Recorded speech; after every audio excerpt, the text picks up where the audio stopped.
Hello, craft beer friends, and welcome to Season 12, Episode 7 of Tap to Craft Podcast. I am Denny Luce coming to you from Boise, Idaho, and my partner in craft, the dog whisperer, and my favorite Florida man from Tampa, Florida, Mr. Kris McKenzie. How you doing tonight, Kris? And introduce our guests. Well, I mean, yes, I got Tampa. thrown off because I didn't go through the normal thing. It's not the normal thing. Yeah, Tampa, Florida, I guess, by way of Orlando this evening.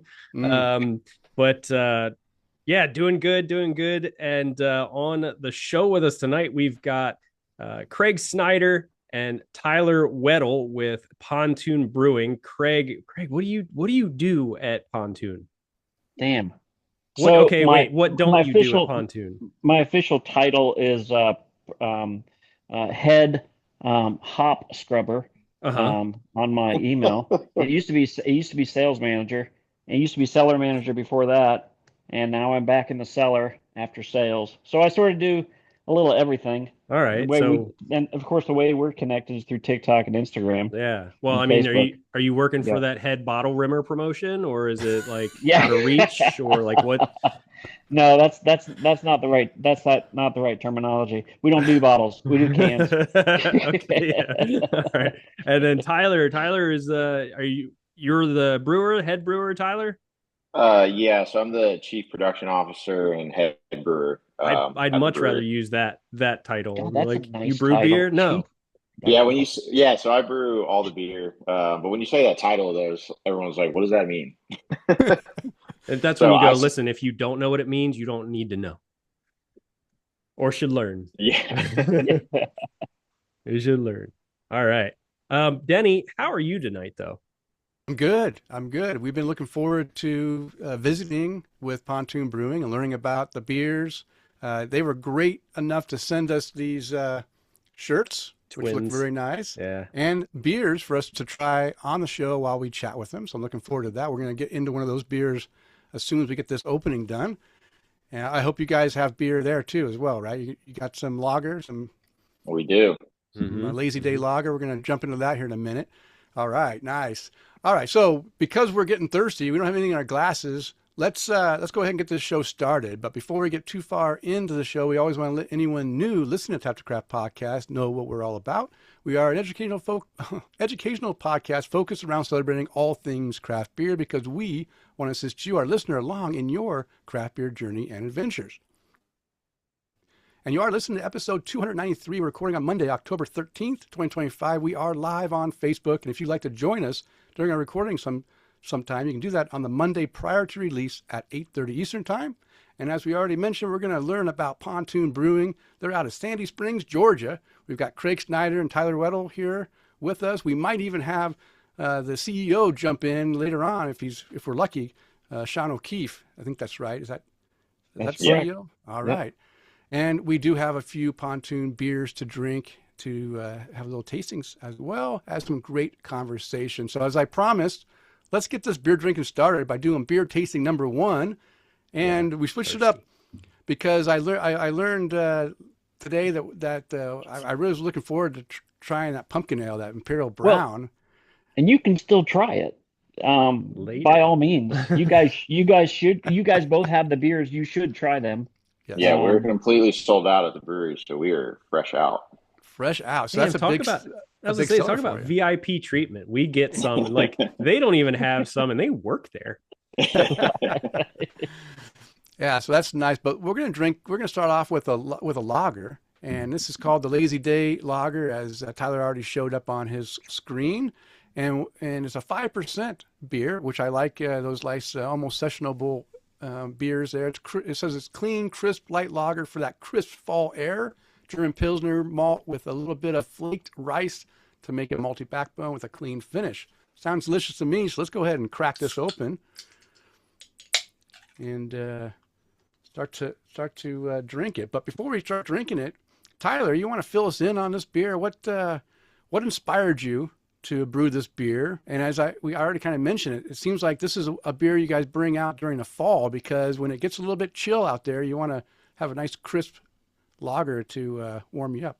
Yeah, so we made this for the first time last year in the fall, and it kind of came as a little bit of an afterthought because we were flying through our loggers, and so I had some extra ingredients on hand.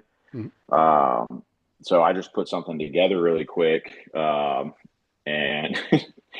Craig actually ended up naming it. He was like, "Should we just call it like Lazy Day Lager?" Because this was just like the laziest brew ever, and I mean, it works. it ended up working out really well. And I ended up splitting it into 2 batches, and we made an oak aged version of this as well. But it went over so well, we remade them again this year. Okay. And now Lazy Day will probably be on pretty much year round going Oh, forward. wow. Yeah.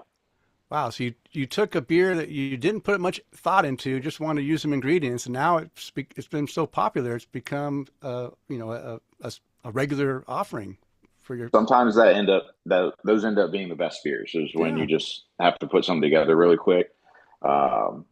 Yeah, I really like it. Um, I have to remind people that Craig named it, and we didn't actually have a label for it last year. It was draft only. Oh, Yeah, Oh, draft wow. only. So It was only the available label back room. also is I put together in one of those photographs I took on the top of Kennesaw Mountain, which is a local hiking spot here. And okay. that picture, I was just scrolling through my camera, and I was like, I think I just like looked up and took a picture. And I took this picture That's what I probably thought. 10 years ago, and I was like, this is perfect for this label. Yeah.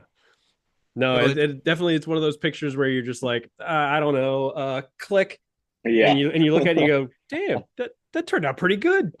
Yeah. Yeah, well, you got a cloud that looks like it's maybe like possibly an F or something, like a letter F in there. Or maybe a fish, a shark head jumping out of the clouds.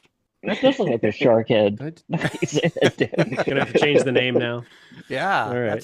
that's a pretty cool picture with the tree. So, how high of mountains do you have in Georgia? Are they pretty high? Not too high.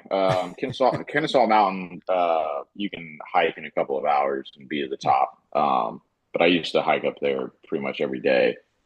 So I would always take pictures up there. So I have a ton of pictures on a lot of our labels that are from that mountain. Okay. Yeah, it makes it easy to do artwork if you just can call on your own collection of stuff to put on there. Yeah. There's no copyright or anything got to worry about. Yeah, it makes it really easy. Yeah. All right. Well, I can definitely smell. Well, now I'm smelling the hops in here. I was first smelling a lot of malt. Some nice malt in there, and now I get a little whiff. I got a little whiff of the hops. So you're using some noble hops in here? We are. It's also a very simple hop profile. It is just Tettnang. Oh, okay. Yeah.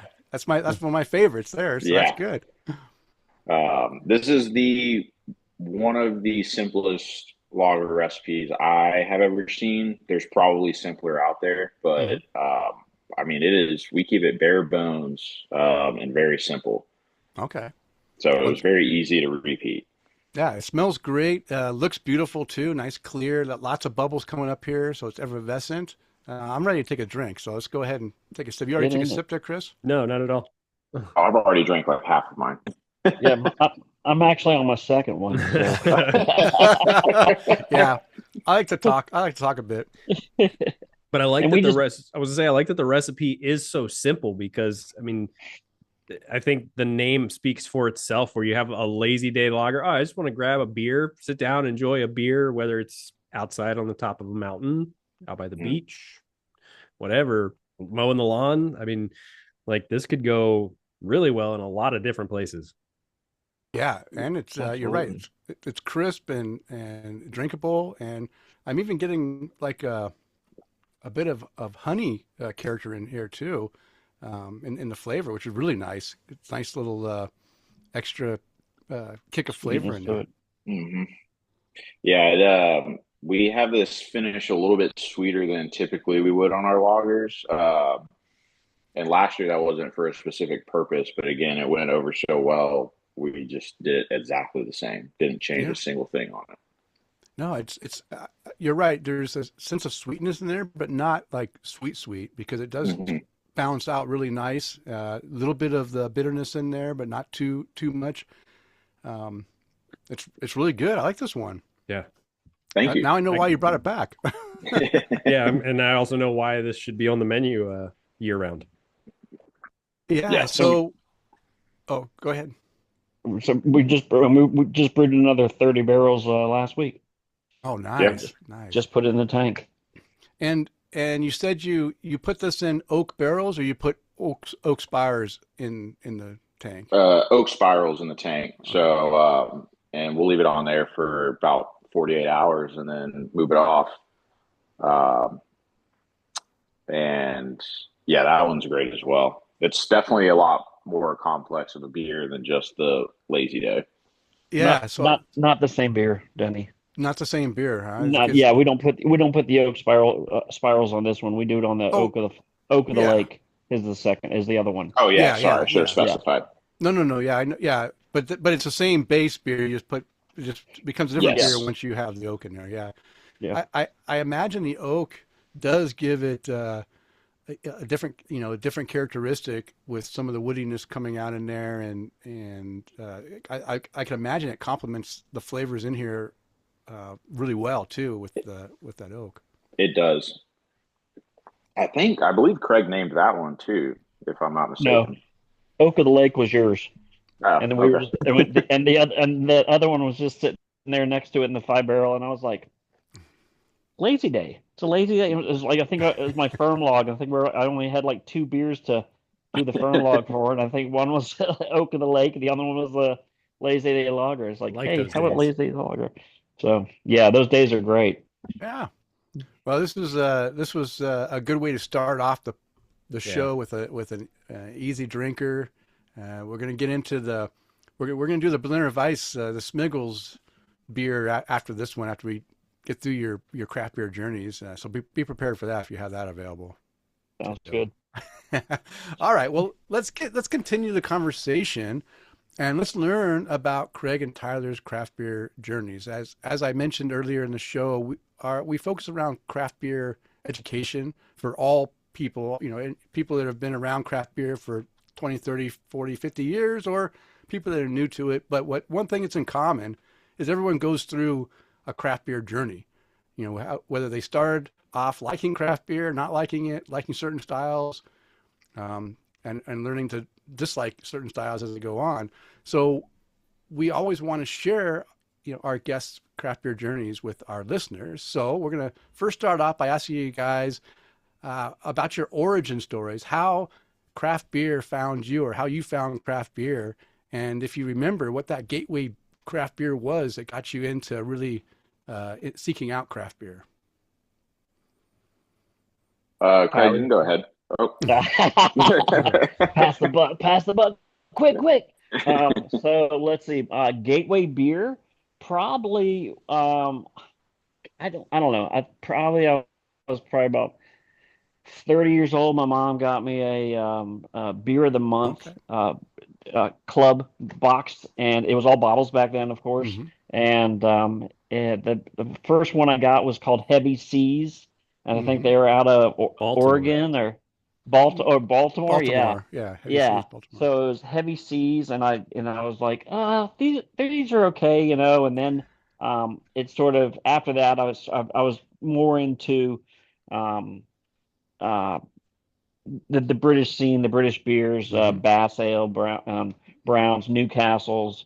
Got all into that, and then I didn't really get into the craft scene until a couple of years ago. I worked for Kraft Heinz, and I was in sales, and I would do lots of traveling like Kris is doing now, but and I'd always end up and do these ale trails, and every time I'd go down to Florida to see customers, I'd go out and do the ale trail and go to a couple of breweries in the local market, and then I got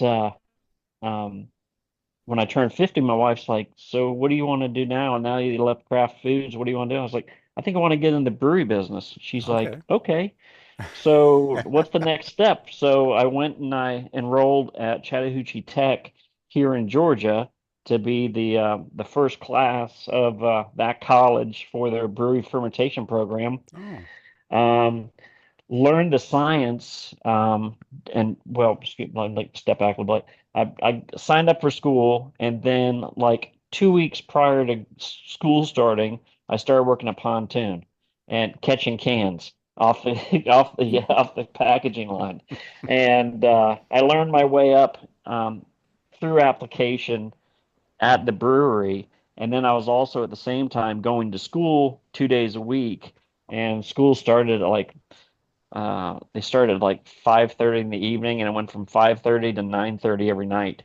And we had 2 nights a week. So I was leaving the brewery and driving out to the campus, and I'd go to school 2 days a week. So I did that for 18 months, went through the entire program, passed with honors, and at the same time, I was learning the science. At the same time, I was learning the application skills at the brewery. So it was really good because I was one of the only students there that had a job at a brewery currently and Yeah. had the application skills. So every time we were going through certain things in the classroom, the teacher would be like, "Craig, don't worry about it. You've already done this. Let somebody else take a chance and do something in application in the labs and stuff." But we had little systems, and we were able to do home brews and create recipes and learn about the grain and the malts and the um, I mean everything in brewing. So it was very interesting. I really enjoyed it. So that's how I got into it, and I'm still doing it today with Pontoon. I've been with Pontoon. What are we going on, 4 years? I think you're Tyler? coming up on 4. Yeah. Yeah. So Nice.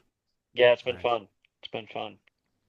So that's Okay. pretty much it in Yeah. a nutshell.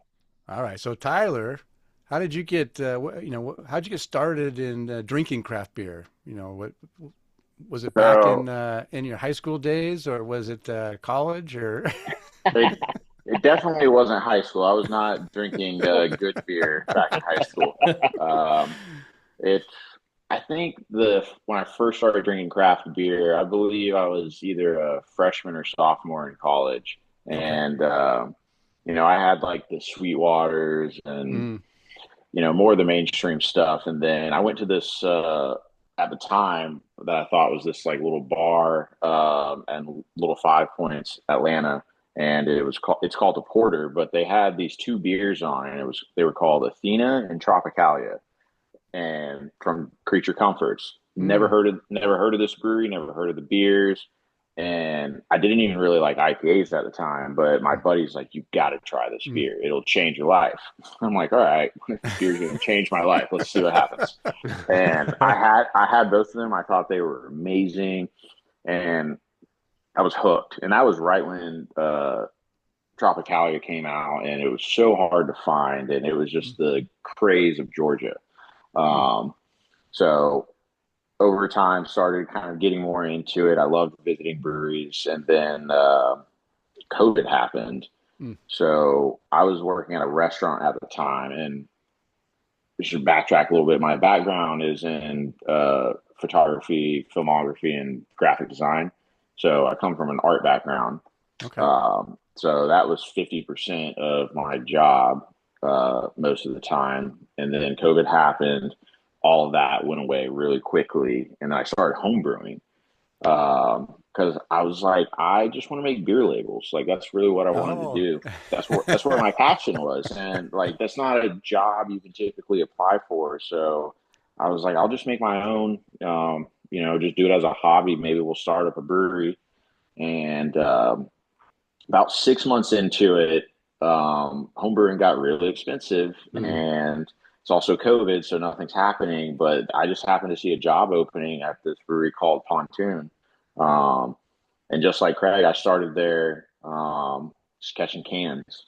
mm, Because I talked about it with my uh, boss at the time, and then my fiance, and I was like, "Hey, what do you think about if I, go down this craft beer path, you know, during COVID? How horrible of an idea is this?" mm, And ended up working out. I got promoted to brewer about 2 months in. oh, Things wow. happened really quickly when I started because there was the brewery was growing, and I just threw myself into it. And then about 6 months after that, they promoted me to head brewer. Um, so, and I'm still learning like beer all like through this whole process. This was, I don't want to say it was like a fake it till you make it, but it was like, all right, they're promoting me, and I have no beer background at all. I'm like, I'm learning how to make beer as I'm making beer. I'll be like, that beer was bad, so we know not to do that anymore, and just and then we opened up our second location, and I had to take over the build on that, which that whole experience sucked really bad. But Craig was there for that, so it was beautiful. It was a gorgeous brewery. It was yeah. the tanks we had 90-barrel tanks. We had I mean, we were in at that point we were in 13 states before we got in with Bavana, and they sort of screwed us. But we can talk about that in a little bit. But yeah, we have a really whole. Want to get into it. Yeah, I forgot to tell you that we have two sections. We have this section, which we learn about your personal craft beer journeys. Then we have the whole brew buzz section. We learn about Pontoon. So nice. We can get into all that stuff. We got time. One of the things, Tyler, that you said about that kind of blows my mind. Not in the fact that Tropicalia was like the pinnacle of beer. Like the people were searching for it. Like it was one of those beer whales, which the last time I was in Atlanta, I don't know, 4, 5, 6 years ago, like I just went to the grocery store and got it. Yeah. Right. Yeah. When it first came out, me and my buddies were like loading up in cars and going to the liquor store that we knew had it. And they had you could only buy 2 at a time. There was a limit. Wow. So we would go in individually and just load up the car. And then it's not like that anymore. You can get Tropicalia anywhere. And I don't drink it really at all anymore. Occasionally I do, but at the time that was the beer. And then, hazy IPAs took over, and my taste has definitely changed over the years. I still love IPAs, but now I definitely drink a lot more lagers than IPAs. I love the kind of the story of it, because I had something similar happen last week. A beer that anytime I'm in and around the Boise West Coast area, which is where Denny is, there's a brown ale that I absolutely love called Moose Drool from Big Sky Brewing out in Montana, right? I love it. If I can get a hold of it, I grab it. So we have where I am for our training is we have people coming from all over the country. And I said, hey, let's do a craft beer exchange if anybody's interested. And then somebody was like, hey, what do you want? And I was like, man, they're coming from Salt Lake City. And I'm like, if you can get me some Moose Drool, that'd be great. And he's like, really? That's what you want? I'm like, yeah, that's what I want. I can't get it unless, we're based out of Las Vegas, or I'm going to visit Denny. And I'm like, I mean, I know you guys can buy it in your Walmart, but like, I'll take some. Mm-hmm. Yeah, people every store. People love to hate on Tropicalia now, but I remember when it came out, and people were going nuts for it. So it's still a great beer. It's obviously not like as exciting as some of the other things that come out nowadays, but at the time that wasn't really being done. Yeah. Mm-hmm. Yeah. It's definitely cool to, just to kind of hear that, like there's those big beers that people go after. And then all of a sudden, if you're there in that area all the time, it's just, we get that at the gas station or Walmart or the grocery store. All right. So guys, do you have a favorite beer style, or like, what is a go-to beer for you? I'm all about I'm all about New England hazy IPAs and IPAs across the board. Yeah, same here. I just said I don't really drink them as much anymore, but anytime we go to a brewery, that is the first beer that I'm going to try. I judge a brewery very hard based off of their hazy or New England IPAs. Agreed. I do. It's just something I start with, and then I'll try some other things, but I have to. I just can't go in without trying their IPAs. I mean, I'd give you that and their lagers. Mm-hmm. Yeah, absolutely. Those are the two. because Yeah. I Those are mean, the two that'll determine, what your next beer is going to be. and especially lagers, you can't really hide things in lagers either. Yeah. Correct. Lagers, Yeah. Kolsch's, cream ale, things that are light.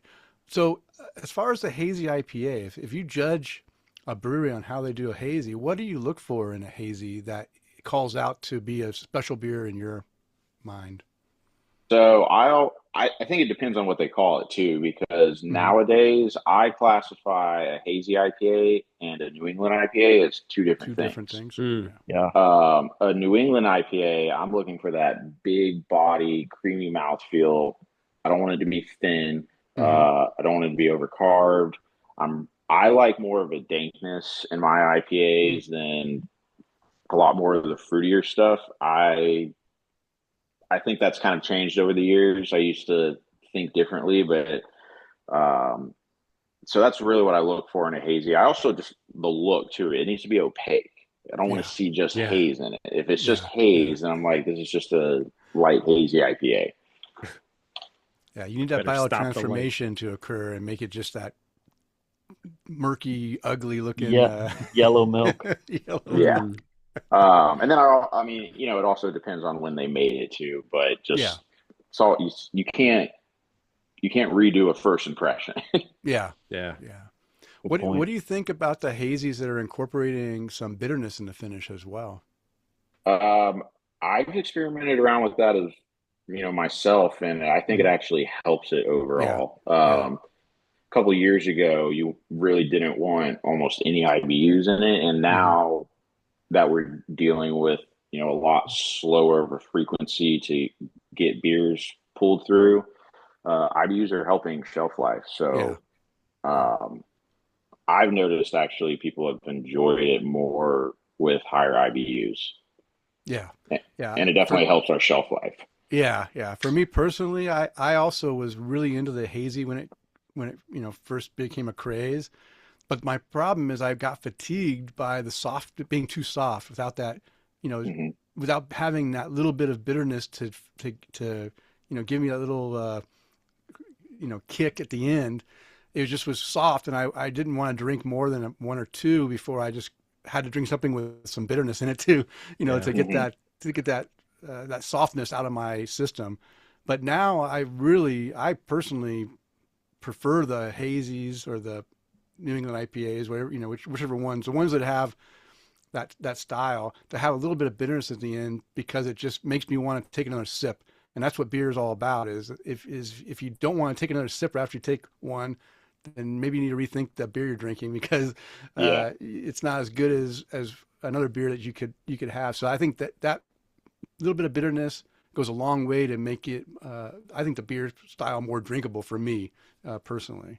How about you, Craig? What do you think about the bitterness? Oh, I enjoy it. When I'm thinking bitterness, I'm thinking West Coast IPAs, Hmm. which has become big craze. I mean, that's where it started, and now it's come back to it again. Hmm. But I agree with Tyler. I'm on the New England hazy, or a New England IPA that is just big, robust, tropical flavor profiles. Okay. That yellow milk that I love to see. And I mean, that is that. If I pour a beer, half the beers, IPAs that I pour and people send me from across the country are these big, bold, juicy, Oh yeah. pillowy, Mhm. mouthfeel, sweet, just Yeah. dank IPAs, and that's what I love to drink. Okay. And yeah, that's my go-to. That's my wheelhouse across the board. I mean, I drink a lot of different beers. I have a ton of different beers from all these people that I connect with on Instagram and TikTok, and so lots of different beers to choose from. But the ones I really hone on are those murky dank. IPAs, New England IPAs, and we've just recently got into doing some terpene Oh, IPAs, nice. and yeah, Yeah. which I think we're going to be having a little bit later today. Hmm. Yeah. So Yeah. Hmm. We yeah, have your New England, and we're looking forward to yeah, trying that. I did see you had some terpenes in there, so that'll be good. Yeah, terpenes and IPAs, I think just amp up yeah. the. They go ahead. I mean, it's the same family, It's Yep. the same family profile. So Yeah. let's enlighten on it. So it's Nice. good stuff. It's good stuff. Yeah. All right. So, how about a style that you first disliked but have since grown to enjoy over the years? What style did you not like when you first had it, but now you appreciate it? Um, I would have to say sours, Mm-hmm. which I do enjoy, and we make some banger sours. A lot of these sours that come out in the market, these are anything that has lactose, I can't touch them, which Tyler knows. And we've gotten away from using lactose, which thank you, Tyler. I'm very thankful for. Because a lot of the beers that we produce, a lot of sours that we produce don't have lactose anymore, and they're phenomenal without it. We've sort of replaced that. Good.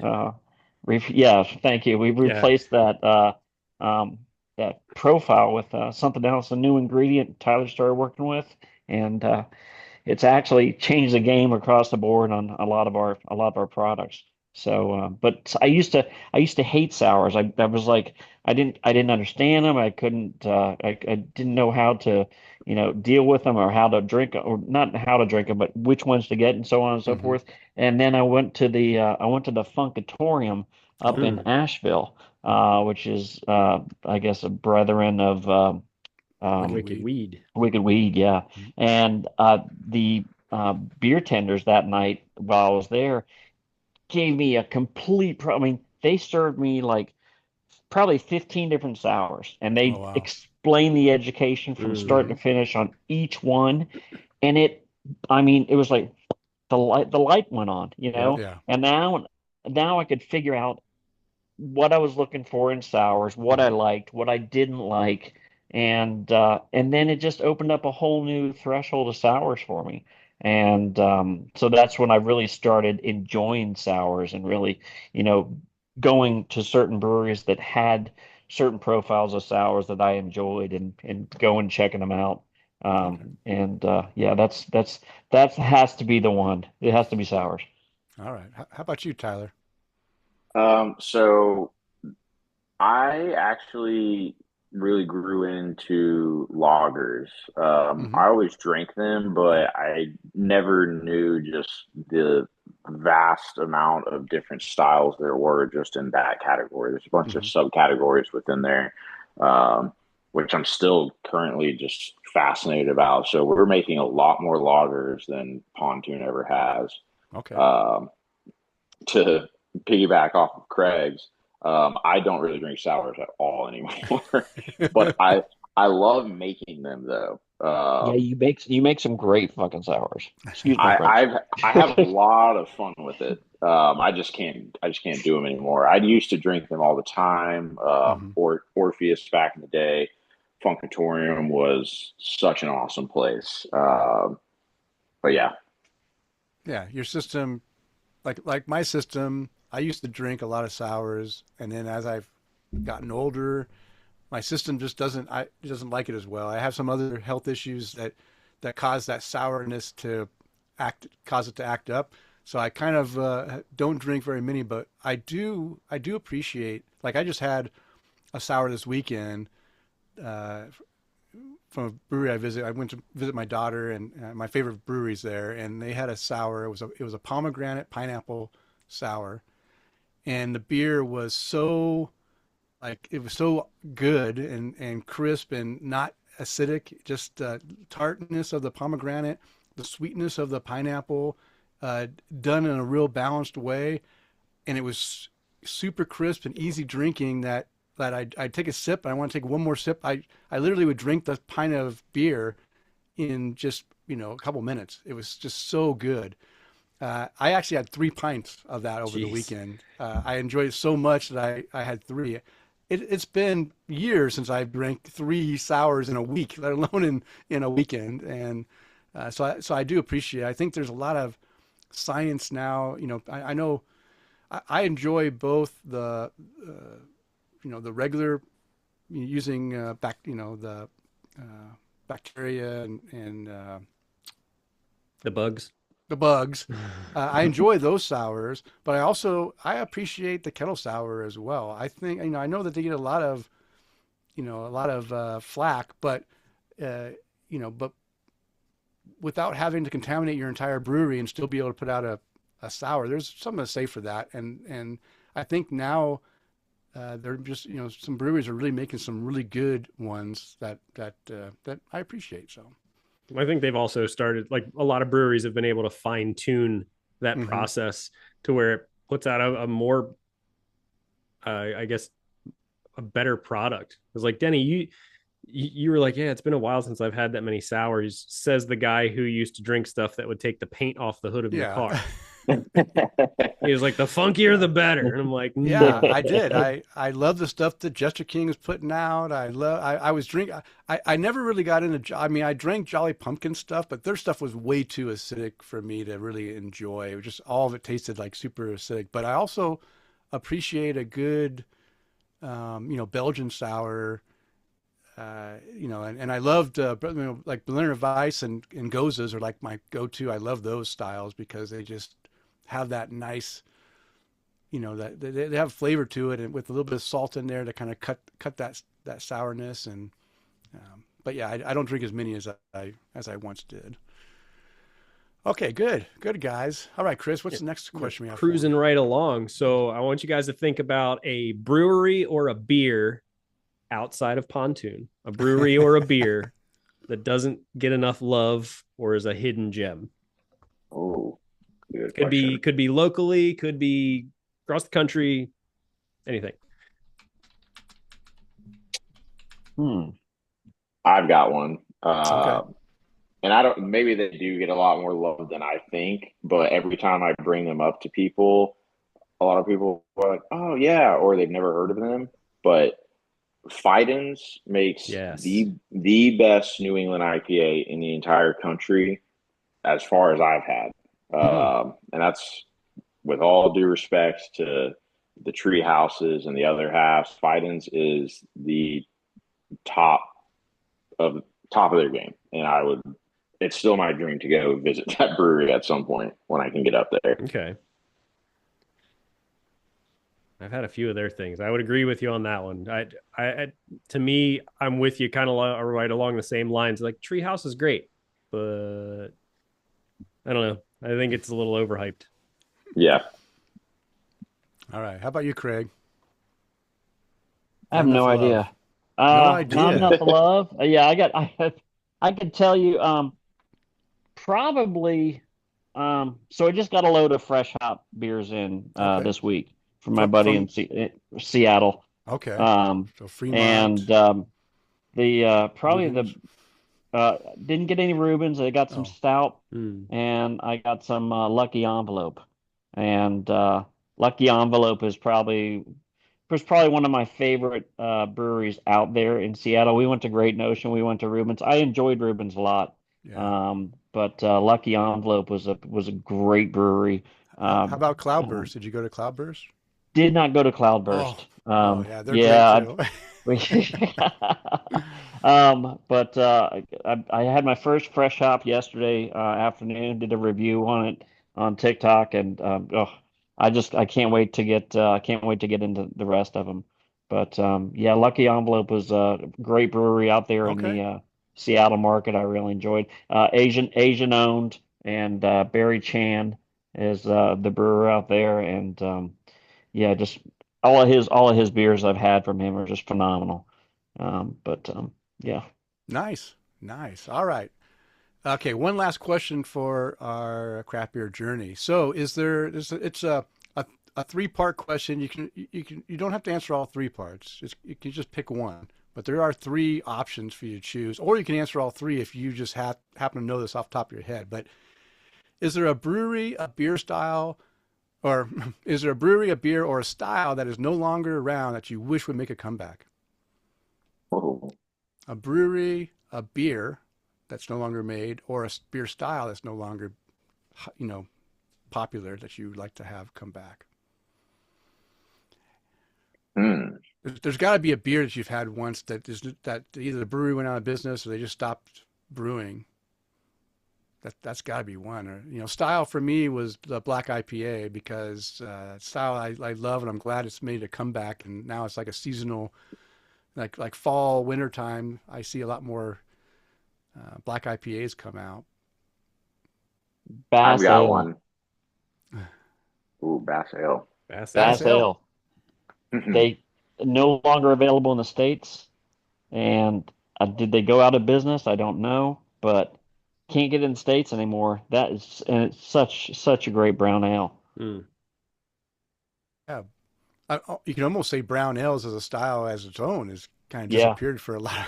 For me, my daughter and I are big brown ale fans. So when we yeah, like, if I see a brown ale on tap somewhere, I'll order it because you don't see it very yeah. often. You don't see them very often.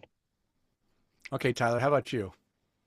So for me, this one was a local spot, and this was actually the first brewery, like small craft brewery that I ever went to. Was Burnt Hickory Brewery. Hmm. Mostly because of nostalgia, but they had at the time, to me, had some of the most unique beers because they were just making like crazy beers. Hmm. Um, to this day, the craziest thing I've ever had, and no one remembers this except me, but they made a cookies and cream stout, which doesn't sound that out there, but then the beer was white. Oh, It wow. had Mm. legit like crumbled cookies in it, and it was amazing. Wow. But it was just like a small garage spot, but half of it was like this giant like record store vibe, Hmm. and um, they just had like local people playing music, so uh, the location just wasn't great. Just where they were, but yeah, that is a place I would love to see come back and be a community staple. Well, there's one we usually don't do this, but there's a VIP listener that just sent in a question. I don't know if we really answered VIP. this question. Um, and I'm not exactly sure which one of you it's directed to, but I know more of who it probably would be. It's from Laura. um, and she wants to know what inspired you to start brewing beer in the first place. That's got to be directed at Craig, right? I Yeah, mean, it's I would gotta be Craig. Is imagine, it but I would also think, hey, she would know. how how is it spelled? Is it Lura? Mhm. Yes. That's my wife. Yeah, I know. All right. So what inspired you, Craig? Uh, Listen, um, I'll give you fair warning. I creep on you guys a little bit. Gotta know who you right. are. So probably, I mean, as many times as I spent time in breweries, like going out and like spending so much money in the brewery, I was like, I've got to figure out a way to do this myself and save myself all this money.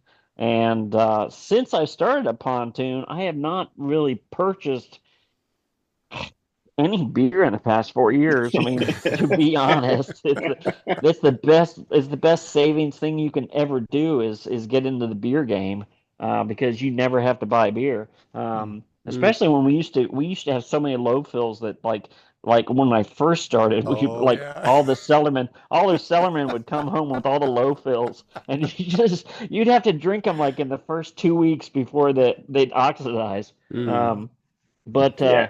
Yeah, we I have a think rule now. Nobody takes home low fills. We throw away our low fills. I'm like, y'all, we work at a brewery, just take home a good fill. yeah, If you're Yeah. passing this exactly. out to friends, take home an actual good fill. Nice. Well, Um, God. yeah, but I think I just fell in love with one working a pontoon and going to school at the same time, and I was like, yeah, I don't need to open my own brewery because there's just too much in it. There's too much at stake in it, and there's too much expenditure across the board, and Mhm. I don't need to run myself that thin. So, but the reason I got into it is just because I got into it just for the love of beer and Mhm. the love of pontoon, and sort of stuck here. So I'm sort of happy and enjoying it as we go. But I'm not opening any brewery anytime soon. What do you? My dog is pestering me. So Oh. I sorry. know a guy.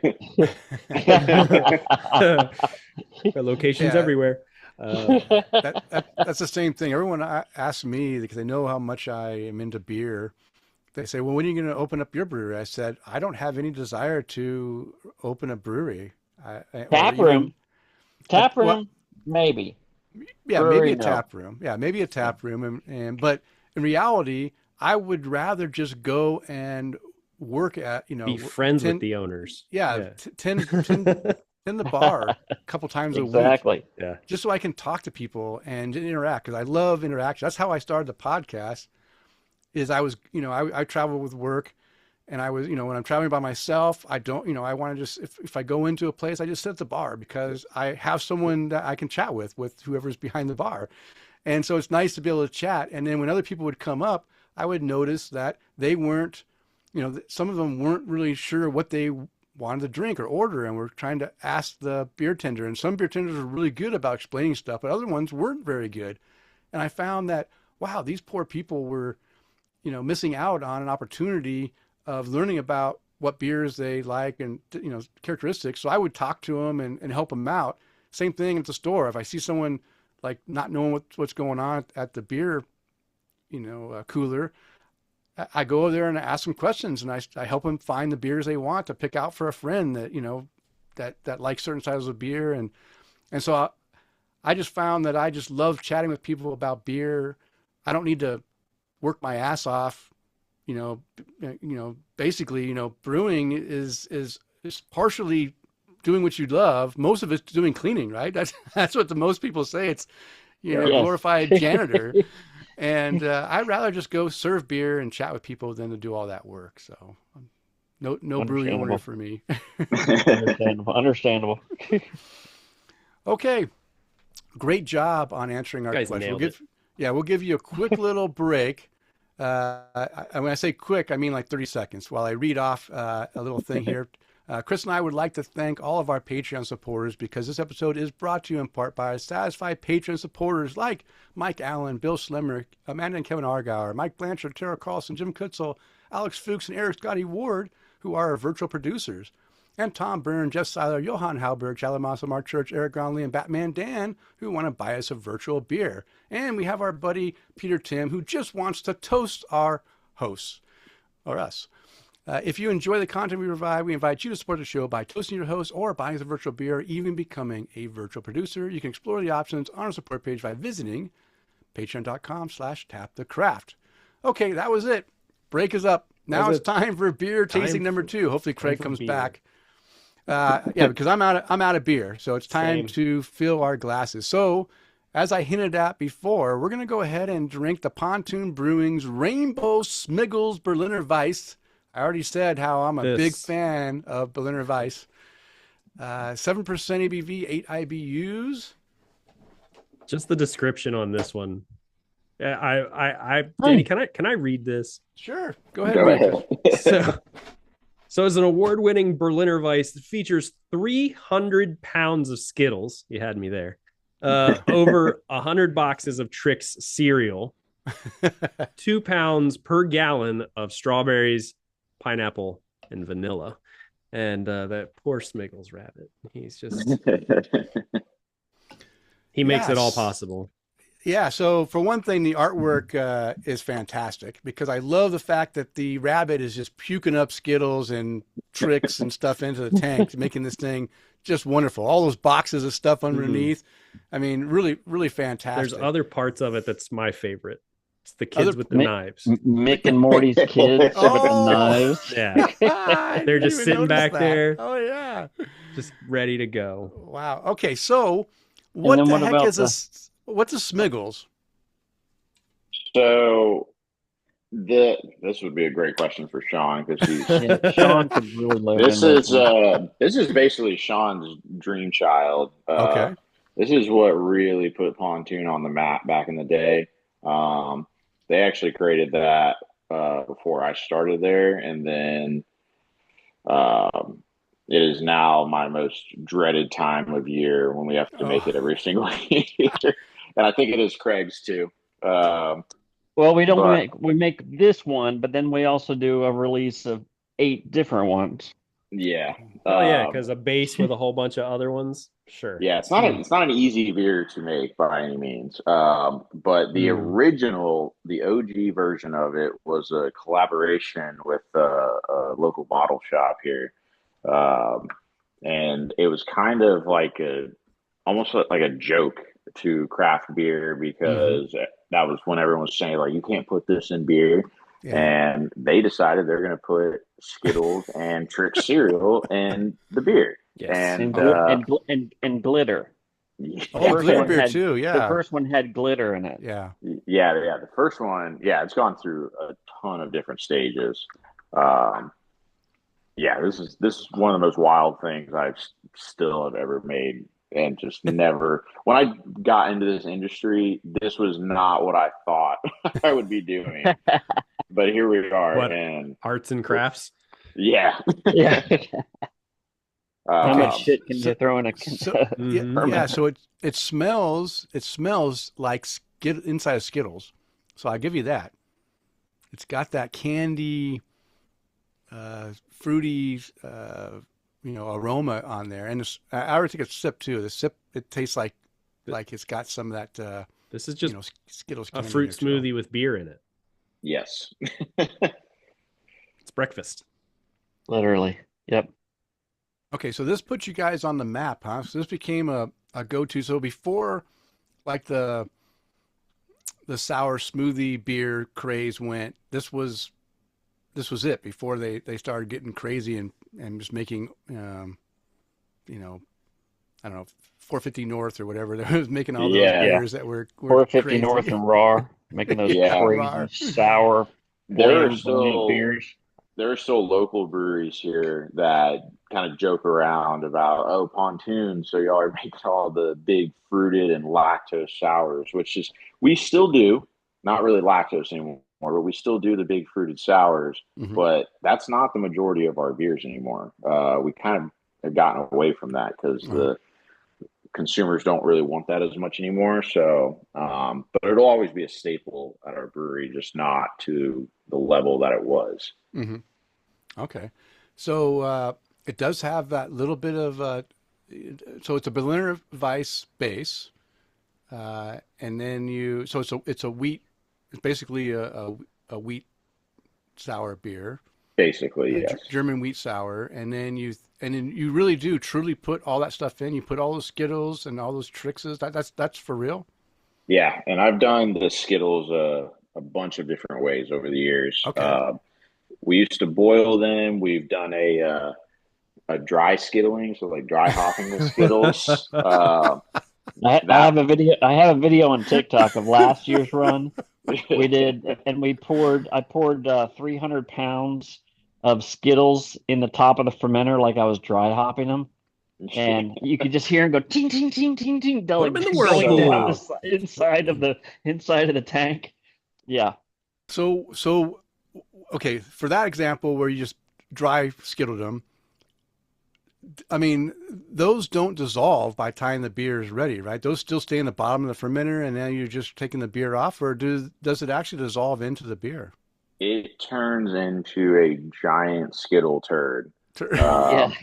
And the only way on a t-shirt. Yeah. The only way to get it out of the tank is to pull the very bottom port and just let it slowly sludge out. Drip out like honey. And so that's we don't the new do guy's job, isn't it? Like honey. Honey would be easy. Yeah. We don't do it that way anymore. It's like white tar. It's awful. We do not do that anymore. Lots of HLT. Lots of hot liquor tank. Yeah. Okay, so the boiling of the Skittles is the way to go then. Yeah, because it still doesn't completely dissolve them, but you get most of your flavor that way. Okay. We've done a steep as well in like a separate vessel. That didn't really work out so well. That was fun. That was so fun. You just got to try different things. After making it so many times, we change something every single year. So it's never been the same back-to-back years. So I think we're slowly probably getting back to like what it was originally than where we've taken it in the past couple of years. Just because that seems to be what people enjoy the most. Okay. I've also tried different ratios of fruit in it as well. Okay. Does now adding the tricks, does that really what flavor profile does that bring into the beer? Besides, This one, people will disagree with me. This does absolutely nothing. Okay. I would agree with you. Yeah, we put a whole pallet of tricks in the mash, and by the time it gets to the fermenter, I definitely felt like I wasted like an hour just opening tricks because the cereal every does, bag, opening yeah, every bag. And there's no the prizes cereal in the bags does dissolve. anymore. Yeah. So, but we still do it. That's part of it, but it does absolutely nothing. So I definitely tiled back the cereal. Okay. The beer's great though. Mm-hmm. Honestly, it's got just a hint of tartness in there that lets you know that it is a little bit of a sour. The flavor is fantastic. It really does remind me of just sucking on a Skittles and enjoying that flavor. Now I haven't had Skittles for a while. I've never been a real candy guy, but I do remember eating Skittles as a kid and chewing in there and having the flavors, and it does remind you of it. And it's well balanced between the two, right? It's not too sweet, it's not too tart. It kind of balances between those two and makes it drinkable. It definitely makes me want to keep taking more sips of it. Easy, really is an easy drinking beer. Is it really 7% ABV though? Oh yeah. Because there's no way anyone would ever tell me that this is a 7% beer because it doesn't taste like it has any alcohol at all in it. So that's another good thing.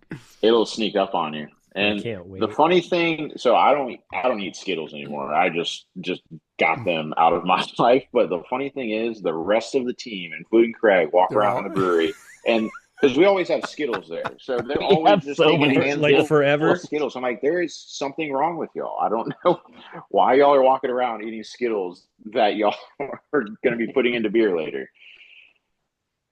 So it's not the same Skittle. Do you buy them by the? How do you buy them? You buy them by the bag, by the case? Like, what do you guys do? So by the 3-pound jug. Yeah, the cheapest route to go is by the 3-pound jug. I have gotten them in a 25-pound sack before. Okay. Which was also a mistake because the bag that they sent them in was basically a trash liner and it busted. Yeah. Anytime you order any sort of candy in bulk, you got to be careful because we've ordered Starburst in bulk before and they were not unwrapped. Unwrap them. God, we had to do it took us like 4 days. Yeah.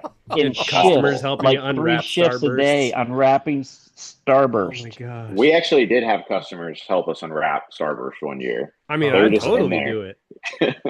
Oh, that's crazy. I go crazy when my kids will request that my wife make this cheesecake that's got a graham cracker crust with caramel on the bottom of it with cheesecake and chocolate chips and pecans in there. And every time we have to sit there and we have to hand undo each of the caramels, those little plastic wraps stick to that caramel. The craft caramels. Yeah. And I hate it when I have to sit there and try to peel each of these, and that's only one bag. That's not like a million bags like you guys are doing. I could not do the Starburst or anything. Next time I come to your house, Denny, I'm going to ask her to make that. Oh, okay. Okay, she'll do it for you. I'll even bring my own caramels. Oh man. All right. So before we move on to our brew buzz, I saw that at one point, I don't know if you still do, but is there a Smiggles festival that you guys throw? There is. Did you read the back of your shirt? I know, that's what I saw about it. There was a 2025 Smiggles Fest. Yelling at me for not reading. You guys should actually show off the back of your shirts. You should just do like a little 180 and show the team. I can't do it. If I can. Can you see it? No, there you go. In the way. There you go. Very nice. Very nice. Thank you, guys. Yeah, our Smiggles Fest is our biggest festival of the year. It's usually the first weekend of June every single year. I say every single year. This was the second year that we did it. Okay. But it's always got the past 2 years we've done throwback late 90s to early 2000s music, and that's been the theme of the festival and the beers as well. I haven't decided if that's what we're going to do again this year or not. It might be something slightly different.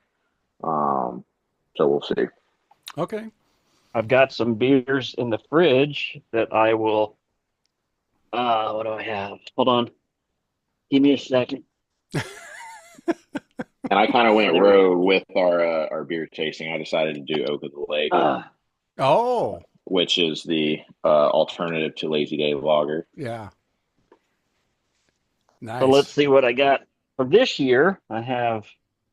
So every year we always do our strawberry pina colada, which is called Miami Vice Smiggles. Nice. I love And it. that has got that's got the rabbit as well as the what's the guy from Don Christmas? Johnson. Yeah. Guy from Christmas. Guy from But Christmas. Tyler, what's the animal? Santa Claus. Oh yeah, we did we collabed with Zool on the original. I can't remember what their like mascot is. It's like I can't see. It's so small. It's the It's from Zool Brewery out of but Tennessee. it's the Tennessee. Tennessee, right? Yeah. yeah, you get water on them and they turn into Gremlins. gremlin. Yeah, the gremlin. So it's the gremlin and Mogwai. the rabbit. Mogwai. Yeah, thank you.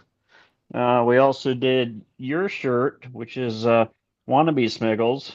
It's the Spice Girls. And Super unhinged. Yeah. and then we also did 8 Smiggles, No, I like that one. which B Rabbit from Detroit. Nice. Nice. Very nice. And they're all different flavors, so very cool, very fun stuff. Yeah, that sounds like good And time. and people come out in droves. I mean, this festival is huge. It's one of our biggest. It's one of our biggest profitable events of the year. It's amazing. I mean, it's just unbelievable. So fun stuff. All right. Well, that's a good lead in to our Brew Buzz segment because now we're going to find out all about Pontoon Brewing. So the Brew Buzz is devoted to discussing various related topics this week. As I mentioned, we want to find out about Pontoon Brewing, how long they've been around, what made them special, what made them famous, like Smiggles, and their famous Smiggles Fest. So we're going to ask you a bunch of different questions. We got a bunch of different categories, and it's great that Tyler, you're with Craig, and if Sean does show up, we've got some questions for him too. But if not, we'll see if you guys can answer them. And first question I always wanted to ask, Kris already did, is your role. So we already know your role, so don't worry about that. But I don't know which one of you wants to take this question, but can you walk us through how Pontoon Brewing got started? What, if you know, what inspired the idea of Pontoon Brewing and who, and I guess, I don't know who started, who's the founder of Pontoon, I guess. Yeah, that would be Sean. So yes, Sean is one of the original founders of Pontoon. Okay. And there's a few other guys who started with him as well.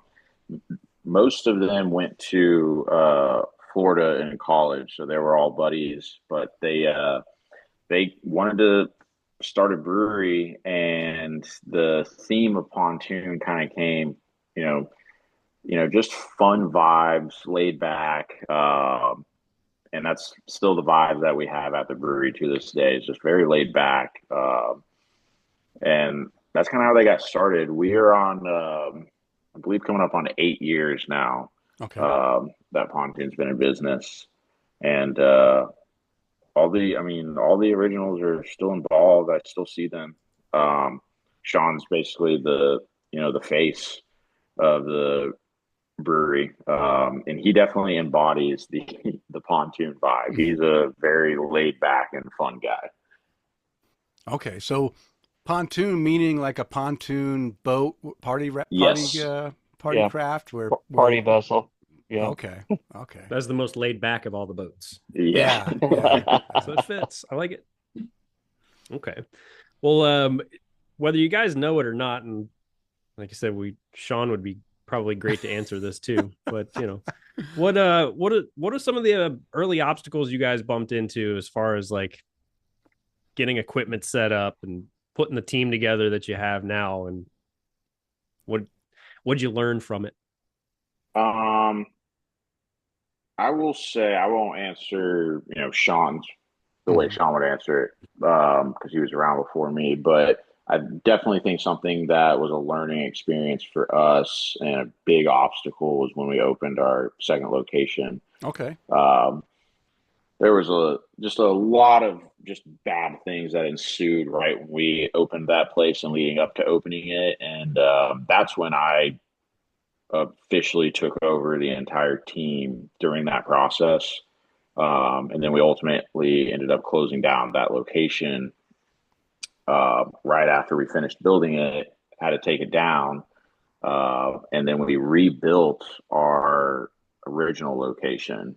We completely gutted the brewery, redesigned it, rebuilt our team because we ended up having to furlough everyone.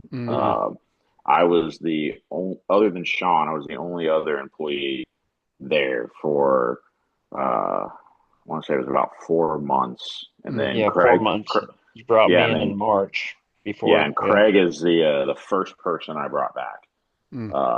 Right when we got the green light. So that was a huge obstacle. That was a really rough period. But it was a great learning experience, and the And we industry is. salvaged. Go ahead. Go ahead. Oh, I was going to say we salvaged a lot of equipment from the big brewery, so we were able to bring our our 5 barrel pilot system over, and the tanks there, some 10 barrel tanks, some 10 barrel fermenters. So now now we have 30 barrel fermenters, we have 10 barrel fermenters, and we have 5 barrel fermenters. So we have lots of diversity availability in the original location. Sorry, I had to put that in there because we did salvage a lot of shit from the other brewery. Yeah, The we did. entire glycol system, everything. It was crazy. It was a big undertaking. So I don't know if you can speak to this or not, but so you mentioned that you were doing expansion, and at one point I thought I heard you guys say 90 barrel fermenters in this new place that you Yes. guys are opening Yeah. up. So obviously at that point the brewery was open for 3 or 4 years, obviously seeing some good growth, and the management decided that, hey, let's go ahead and open another facility to be kind of like a production brewery type facility that Yes. Right. It was supposed to be completely just a production facility because Mhm. our original location, we were brewing so much and putting so much out into the market that there really wasn't any seating in our tap room. There were just pallets of beer everywhere, and Yeah. it looked bad. I mean, there was not. It's if you came to the brewery, you were either sitting outside or probably standing. Mhm. So that's when they decided to make the expansion. And then we got into a bad spot with one of our partners. Okay. And yeah, that went sour really quick. And unfortunately, it caused us to be in kind of a chokehold. We weren't able to do anything. And ultimately had to shut it down. So it never opened. It never fully completed building, I'm assuming. It got to a point and then you realized we need No, to stop this. We did open, Oh, and we were operational. We were brewing on that we were operational for system. about 6 months. okay. Yeah, it never got fully completed. We were still completing things while we were brewing. Um, but yeah, it never got to 100% though. I will say Okay. that. Okay. So my assumption is that to do this production facility, they reached out to another partner to help do that, or were they already part of the team, We the had original re team? we had partnered with a distribution partner that was supposed Oh, to help us facilitate because we were nationwide and we were also going overseas as well. oh wow. Um, um, They made and promises. They made promises that they couldn't keep, and we had to Yeah. end up scuttling, Okay. scuttling, scuttling the yeah, ship and rebuilding the OG It, it, and it, getting rid of them in the process. okay. So here's a good. I don't want to dive into your personal business, but No, it's how okay. about lessons learned that now looking back? at what transpired and what happened, is there any lessons learned that you could, teach our listener out there of things to look at before you dive into something like this? Is there anything you guys can think of that might help prevent other possible problems? The grass Absolutely. may look green. The grass may look greener on the other side, but it still needs to be mowed. Yeah.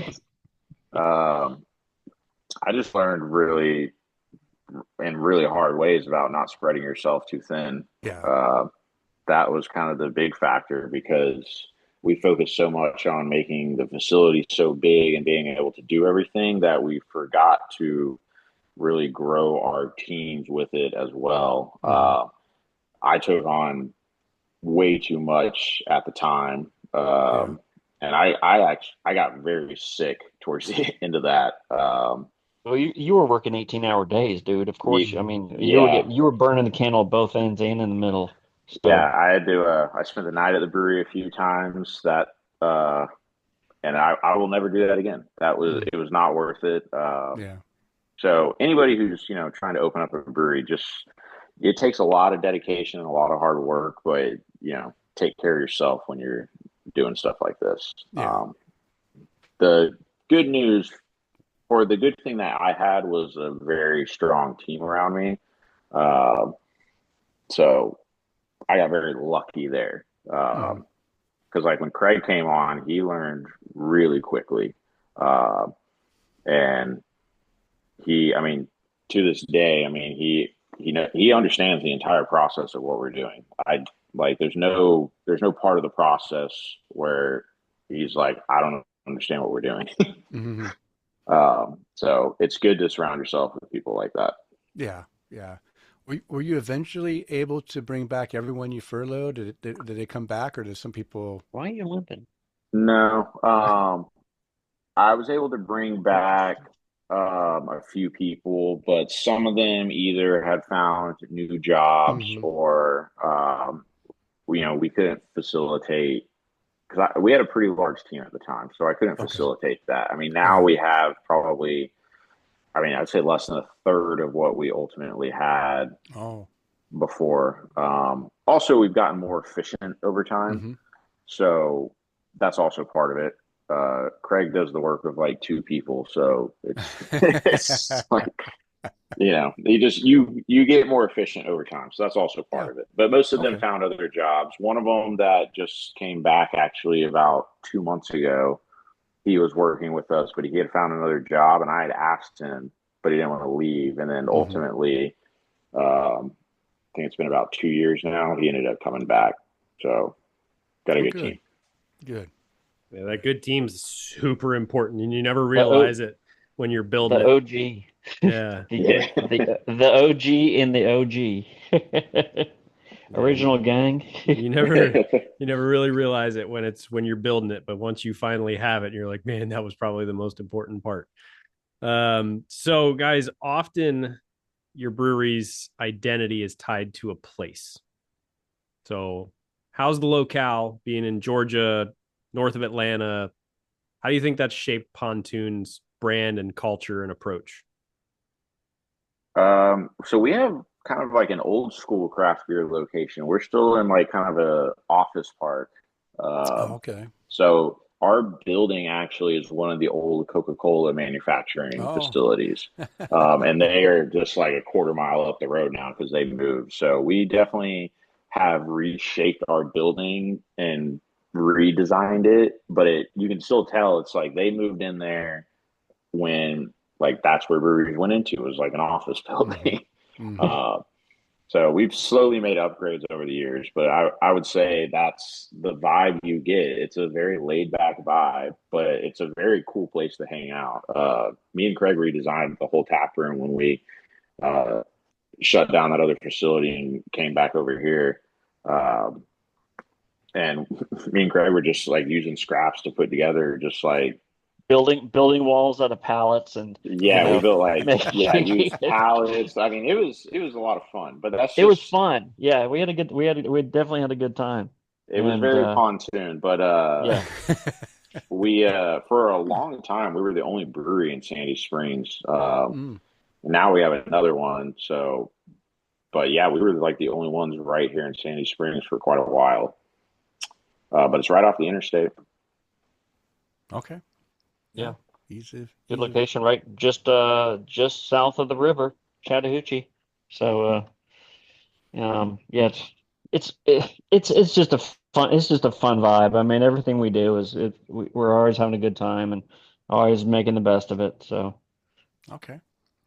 All right. Well, let's start talking about some beers, some of the core beers, and some of your product philosophy that goes into how you choose your beers. So, I mean, you kind of mentioned some of the beers that you have year round, but what are some of your flagship year round beers? What do you see as the unique selling point of each of these type of beers that you have year round?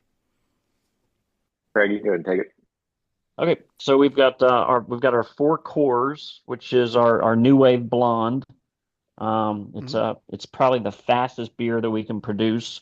We can turn the beer in maybe 18, 10 19 days. days. Huh? 10 days. 10 days. Wow. Yeah. So, and we use an English yeast on a blonde ale recipe, and you get that nice bready character, some citrus notes from the English yeast. Rips super fast. It's also a workhorse for us. We can take that beer and we can take that beer and use it as the base to Yeah. produce other products and other beer profiles. And then we have our flagship IPA is called Oneski, and it's a Whiskey. unfiltered East meets West Okay. American IPA. Okay. And nice. It's got a nice haze to it as it's unfiltered, but super citrus, tropical flavor notes going on. And then we have a Berliner Weiss called Crushing Waves, which Okay. is a cherry pineapple sour, Oh, coming in nice. at 6 point. Let's see, hold on. Back to the New Wave. New Wave's 5.2% ABV. Our core IPA, One Ski is 6.5% Okay. ABV. Nice. Nice. Our Berliner Weiss Crushing Waves is 6.2% ABV. And then we have a double IPA that sort of Mm. we're trying to determine what to do with it. It's called Aquatronic. Okay. And I think next year we might be doing a West Coast instead. Uh, uh, Yes. okay. So, Yeah. I To make find that the double IPAs are kind of falling out falling out, yeah. of The people favor. aren't Yeah, people aren't going into them as often. And we've had that same with the Aquatronic, which has been a great beer for us. But I think Hmm. Tyler's really gotten on his West Coast. Yeah. He can really produce some beautiful West Coast beers. And these West Coast IPAs that he's been pumping out are phenomenal. I think we're going to do that next year for a core. So, Yeah. Yeah. I agree. I think that's a better bet. Unless you make it a hazy or New England double IPA, because that softens the alcohol blow a little bit and it's right. easier to drink. But I agree. Yeah. I mean, there was a point in my life when the bigger the alcohol, I'd order every time, and I've got to a point where I don't want to drink these 9.6% double Agreed. IPAs anymore. I Yeah, just you can don't only want. drink two. You can Yeah, drink two, and then your day's done. And you got to and go I'm back for a done. lager, and then you got Yeah. to find an Uber. Yeah, So yeah, that's right. That's right. So I agree. If you guys can come, I mean, I love the West Coast. West Coast IPA is my favorite. Not just because I've been on the West Coast for most of my life, just because that's what I grew up on. There was a time I went 10 years from the late 90s all the way through the early 2000s. All I drank was IPA, every single beer, nothing but right. IPA. And I drank, I just those big, piney, bitter, resinous West Coast Bangers. IPAs. Yep. I loved them, right? And now I still appreciate those, and I love a good one. But I love the fact that the West Coast IPA is kind of takes some of those things, but kind of balances it out, so it's not so high bitterness. Pine, I get that piney, I Correct. get some citrus, and the resinous aspect is kind of a little bit lower, so you don't feel like you're getting that hop gut after you drink it. Right. Drink a couple of them, and I appreciate the new West Coast IPAs as well. Yeah, yeah. Yeah, it's I think that's what's coming around. And like you had said before, that bitter profile, that forward bitter profile, a lot of people are really into that right now, and I think we need to jump on that bandwagon in 26. Yeah. So Yeah. so yeah, that's pretty much it for our cores. And then that sort of sums it up.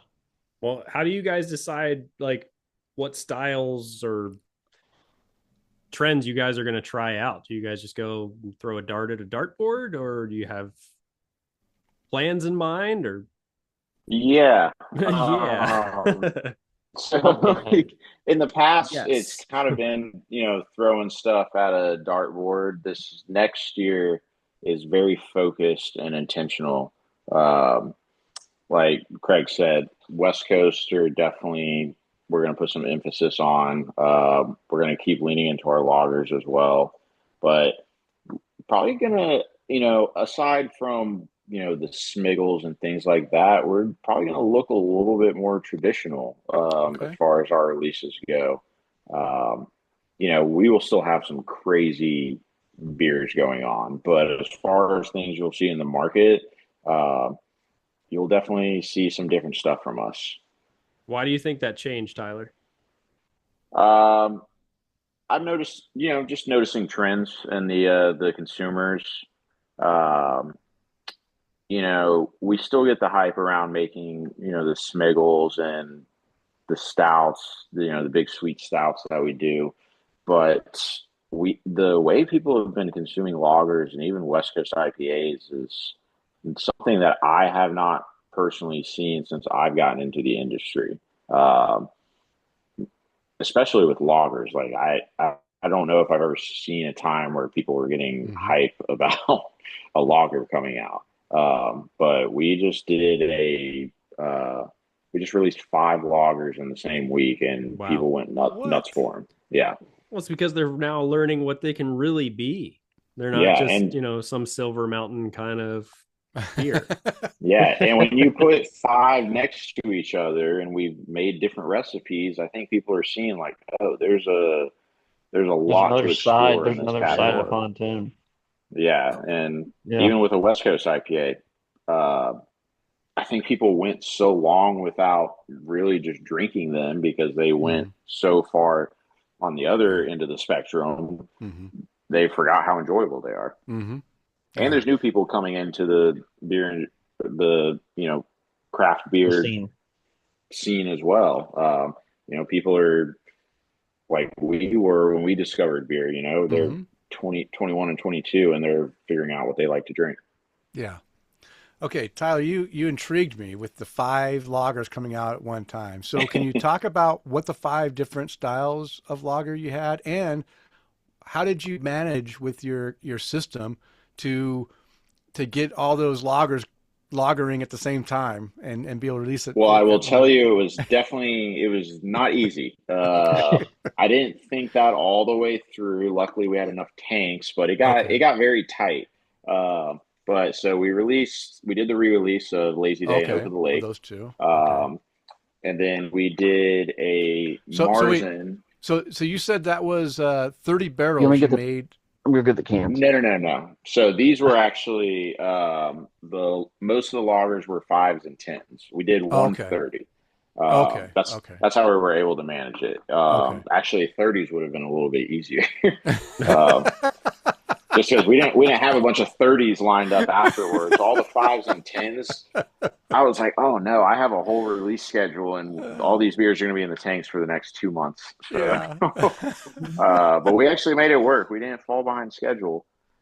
Um, I think Craig's grabbing the 3 other I'm trying to releases that find we them. did. Wow, Craig's Um, got he's got the whole brewery supply in his house, right? yeah. Almost. Yeah, I got them all. He just comes in with the suitcase, the foam lined suitcase with each one of them in there. Copper. Bottom. So what you said a Martin was the other one, one of the other ones you made too? Yeah, so we did a Marzen, called it a Copper, and Hold on. all of Here I come. the labels for these I did. Okay. All right, Craig, There you go. show 'em what we So got. here's copper. Oh, I like that label. That was a copperhead that I actually found on top of a mountain on my 30th Really? birthday. Yeah. Nice. Wow.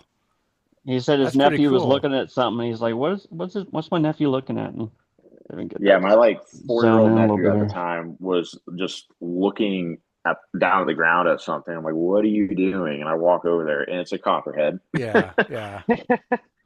And then we have 6 a.m. shift Dunkel. Oh, Dunkel. Love Dunkel. Nice. That's another picture Tyler took on his way to work in the morning. It was all Yep. foggy, Foggy. Yeah, I can see the foggy fog. morning. Yeah. So Nice. 6 a.m. shift. So it's fair enough to say that it's okay to buy their beers based off of label art, Denny. Yeah. I would, Yeah. Yeah. a biased Absolutely. opinion, I would Yeah, we say got the so. shark head cloud right here. Yeah. So. right, shark head. It's clearly a tiger shark head. Tiger on the shark. label. I see the stripes inside. Uh, And then Autumn Pills. Oh. German Pilsner. Beautiful Yeah, that's a nice creekside. shot, too. Yeah, that's Another- beautiful. Kind of Stone Mountain, or Yeah, now that I think about it, it's actually we did 6 because we also did a fest beer as well. Forgot about that one. Okay. oh yeah, I got that one. Now you're just showing Uh, off. Hey, Craig's got that one. Yeah, we really did 6, not 5, like we originally said. And we actually did 7, but one of them's not out yet. So Now you're making up stories. I don't have that one. I can't get that one. That one's still in the tank. Then we have Otterfest. Okay. Okay. And what was Otterfest? A That fest was beer. a fest beer. Oktoberfest. Okay. Fest Yeah. beer. That's the drink. That's the one where you can. It's a liter at a time. Easy drinking. Das gut. I love a good fest beer that you can just like drink and never get full. It just goes down. That's great. Yeah, they all turned out really well. Okay. All right. So, I mean, one thing you're doing differently than other breweries is I love the fact that you're handling a lot of the artwork, and it is unique and it is special to you and to the beers you're making, which is cool. But in your view, what is Pontoon Brewing doing differently, either like in recipes, packaging, branding, marketing, to stand out among all the other craft beers in the space? I mean, you guys mentioned that you were once going overseas, nationwide. You guys are obviously getting out there. So what made you guys, special in what you're doing?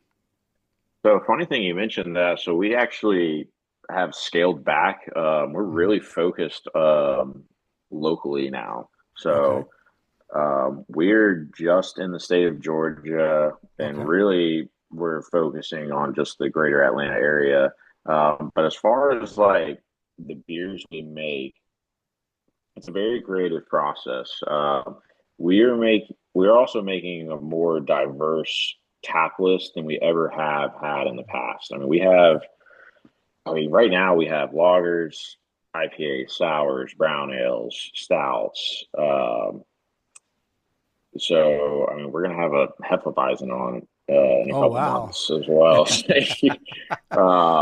Is But it even going to be a as- German hef or is it going to be an American hef? I haven't decided yet. It's going to be a collaboration with somebody local. So I don't know yet, but we did decide on that. So, Okay. which You got to decide soon I because have, it makes a difference on how you're going to go. I know. I've been dragging my feet on it. We were supposed to already make it. But also just with the labels themselves, like all of our labels we have are basically in-house. Our other artist who does labels as well, he's been on retainer with us since before I started. Mm. I've actually never met him. He lives in Colorado, but I Oh. talk to him all the time, and I send him beer label ideas because he does more of like the rainbow Smiggles. Yeah. Yeah, I figured this Type is of definitely a design. different style than what you Yeah, definitely not my style. yeah. But I sent him one the other day because we were releasing a Halloween Smiggles. And I was like, hey, let's do a Freddy Krueger Smiggles Nice. type of vibe. We actually packaged that today. You want me to show the can? I'd love to see the cans. Please. Craig's got it. Hold on. Come on, man. Craig's got everything. Craig's getting his Craig. steps in this evening. Craig, if you brought all of the new releases, go ahead and show them all the ones Okay. you brought home. I got him. I'm just picturing him like at the brewery, just going, okay, I need one of these, and just dragging it all in and Right, just take cases home. What are you talking about, Drag? Yeah, I like picture it. Craig's proud to bring them home, so that always makes me feel good. Because I like to show them off on TikTok and do a review on TikTok for him. Because if he didn't, he's got a walk-in cooler. His walk-in cooler is I his should home have fridge. a walk-in cooler. I should have a walk-in cooler. That's a great idea. Honey, got a new idea to do. Hear me out. So here's our Smiggles. 1, 2, Yeah. Oh, nice. Smiggles coming for you. Sorry the light's so bad on this light, but Oh, I can see it. It's nice. you can see the Yeah. Freddy crew and see his hands. Yeah, I see and their fingers. kids are playing jumpy rope. There's lots And, of Starburst in that one. Oh, really? Yeah, this one is Oh, yeah. With or without the wrapper? no wrappers. It was I so was fun. actually- Minis. I ordered The minis, minis, okay, so good excited. They move. don't come Good wrapped. move. Smart move. Smart Yeah. move. The minis. Yeah, they can't wrap those things. Nope. Oh. All right. Well, Craig, what's next on there? Oh, you want the I'm his sorry, size Craig. Craig, I'm sorry to tell you, buddy, but your walk-in idea was shot down aggressively. That's so funny that you and my wife have a direct contact with each other. and I quote, absolutely fucking not. Absolutely fucking not. Okay. Yeah. Wow. Yeah. That is so funny. Oh. Reconsider? IP Alien. IP huh? Alien. Wow. Tell me about this beer. This is intriguing. This is Galaxy and Citra hops only. Okay. New England IPA. Beautiful, beautiful beer. So this is probably the New England IPA I'm most proud of that I've ever made. Our marketing person a couple years back when I first made it, she had came up with the idea because we're in Atlanta, so she was like, "Yeah, it's a riff off of AT Aliens." So she just pitched the name. I was like, "All right, let me see what I can do with this." And this one we make every year. This is the first year it's actually going to go out to market. Very limited, but we're going to send it out to stores and restaurants. Okay. So how did you balance from my experience with Galaxy hops? It can be very bitter heavy. Did the Citra? What'd you do special to make it so it's not overly bitter? So the Galaxy is just dry hopped. It's not on hot side at all. But I changed the technique that I dry hop this at is a very specific temperature during fermentation that gives it a super dank but not over aggressive flavor profile. Okay. If y'all end up trying Festival Dust at some point, which is our terpene IPA, That's like happening shortly. This one right here.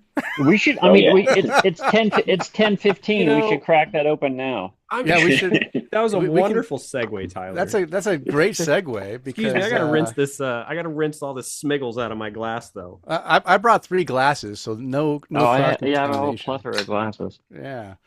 So talk about the Festival Dust and how the terpene. I mean, actually, I didn't want to take away from that IP Alien because that's very cool. But that one you were able to dry hop with the Galaxy, not to get the extra bitterness. So you So you cooked I with made the Citra.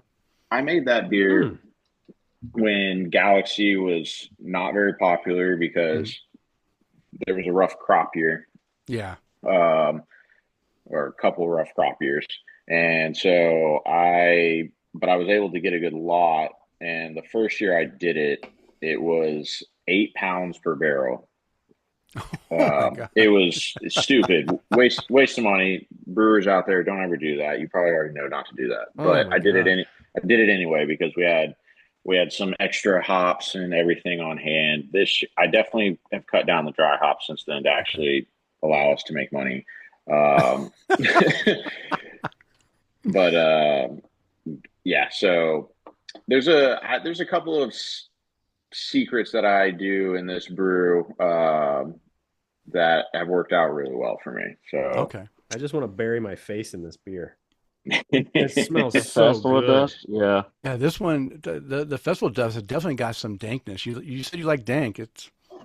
oh yeah, But it's I not. can so smell the dank It's on it. there, that is but it's Pineapple that Express pineapple. terpenes Yeah. and Blue Dream terpenes. Oh wow! So the Pineapple Express, I definitely like that one.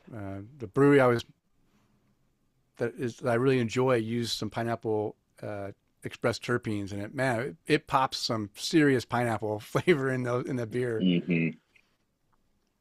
Yeah, it's that beer is stinky in all the best ways.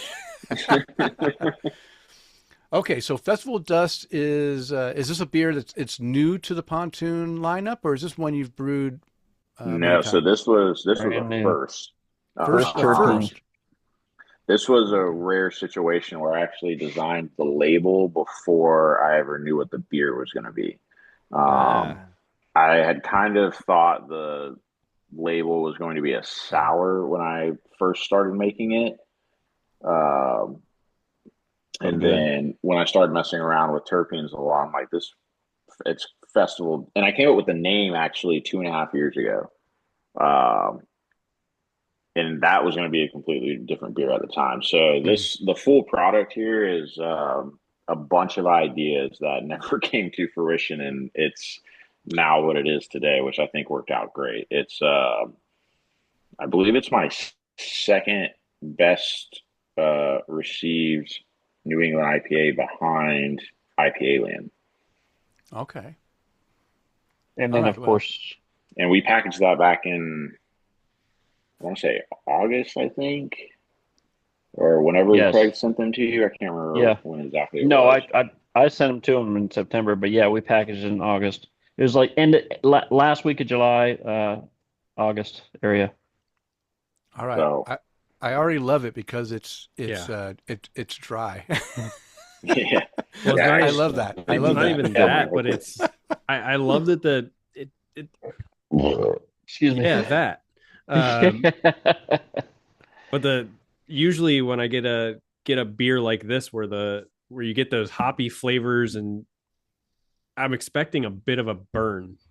Oh yeah, there's no It's just burn, no not hop there. burn in No, this. Yeah, it's all this is sweetness. It's just not there. And it was, but it wasn't like sweet where it just covers your whole palate. Like it's there and it's gone. And it's like, And it's okay, I want to gone. drink some more. Dissipates off your tongue, slides down on either side. It's nice. okay. Let's grade this according to Tyler's grading. Wait, Uh, what were, oh, Perfect coloring for New England. It's that nasty yellow. Nasty, murky yellow Uh, milk. right. There we go. great head, very tight, creamy head on there that sticks around pretty good. Even has some Like, legs on there too. Very nice head. So a lot of proteins in there. Definitely has the dank. The aroma on the dank is right there in great your lacing. nose when you're smelling it. So far, we're batting 100, Tyler, for the type of New England IPA you like. Yeah. He's like, well, this is going to be my beer. It's going to be the way I like it. Yeah. And I mentioned as well is I love the fact again a beer that finishes on the drier side makes me want to take another drink, and when I want to take another drink, it means I'm enjoying the beer, and the beer Yeah. goes down easy. And this definitely is that. I love the fact that it's not carrying on some sweetness in the end that just says, "Whoa, okay, let me put this down and let me process that, and then I'll take another sip." This one makes me want to take a sip right after I take another one, which Yeah. is a perfect A beer for problem. me. Good Yeah. problem. It's a problem, yeah. Good problem to have. Yeah. yeah, because I've had some New England IPAs that I thought were really good, but they were too sweet for me, Hmm. and I kind of struggled to get through them. So I feel like this is a nice balance. Yeah. And this is the first time I've drank it recently, so I feel like it's holding up pretty nicely as well. The terpenes, I always question like how long would the terpenes stay. Um, very prevalent in the beer, but they're holding up pretty nice so far.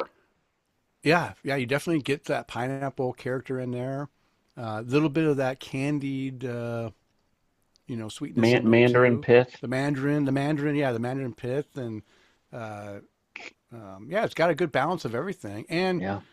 it's also creamy, right? At least drinking Yeah, through this no, nice creamy head, you definitely. get that Yeah, yeah. creaminess too, which is again another bonus to having a good New England IPA. So yeah, well done, Tyler. You Really nailed good, this one, really good Tyler. beer. Yeah, this is tasty, and it's one that, like I said before, a lot of times New England IPAs, it's a one and done with me.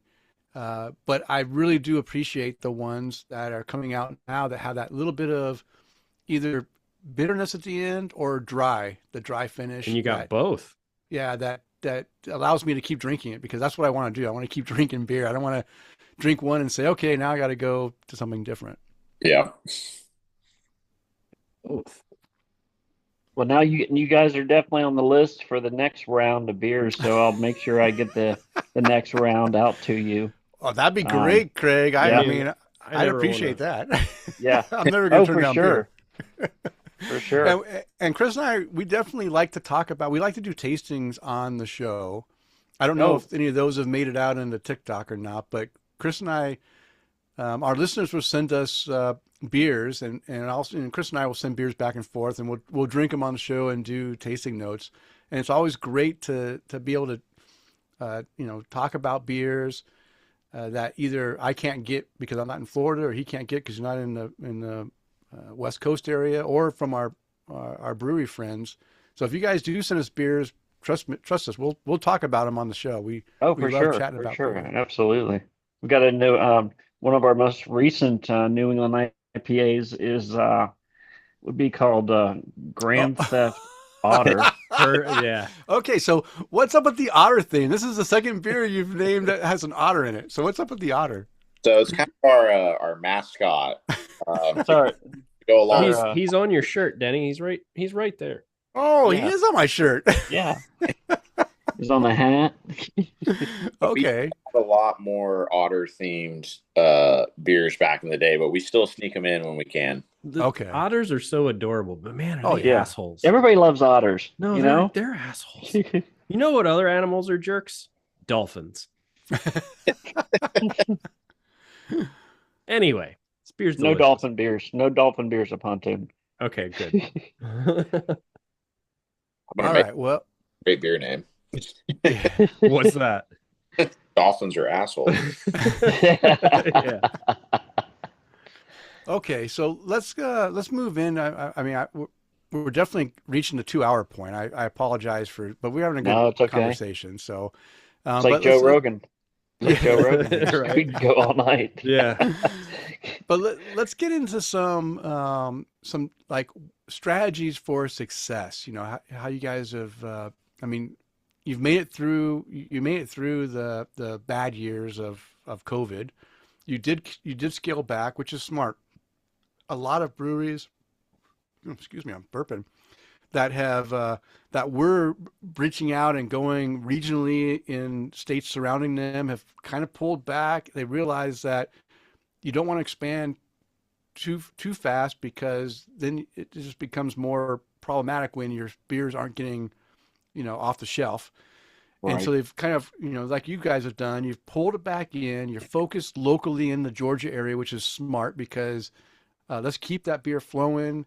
And eventually you'll be able to, branch back out. But let me see, which question I want to ask you here about how you guys are doing this.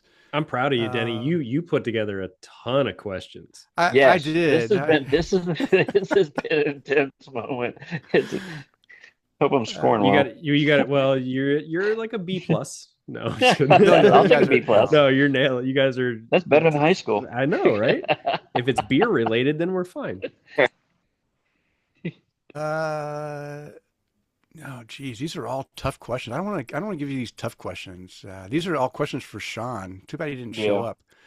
How about this?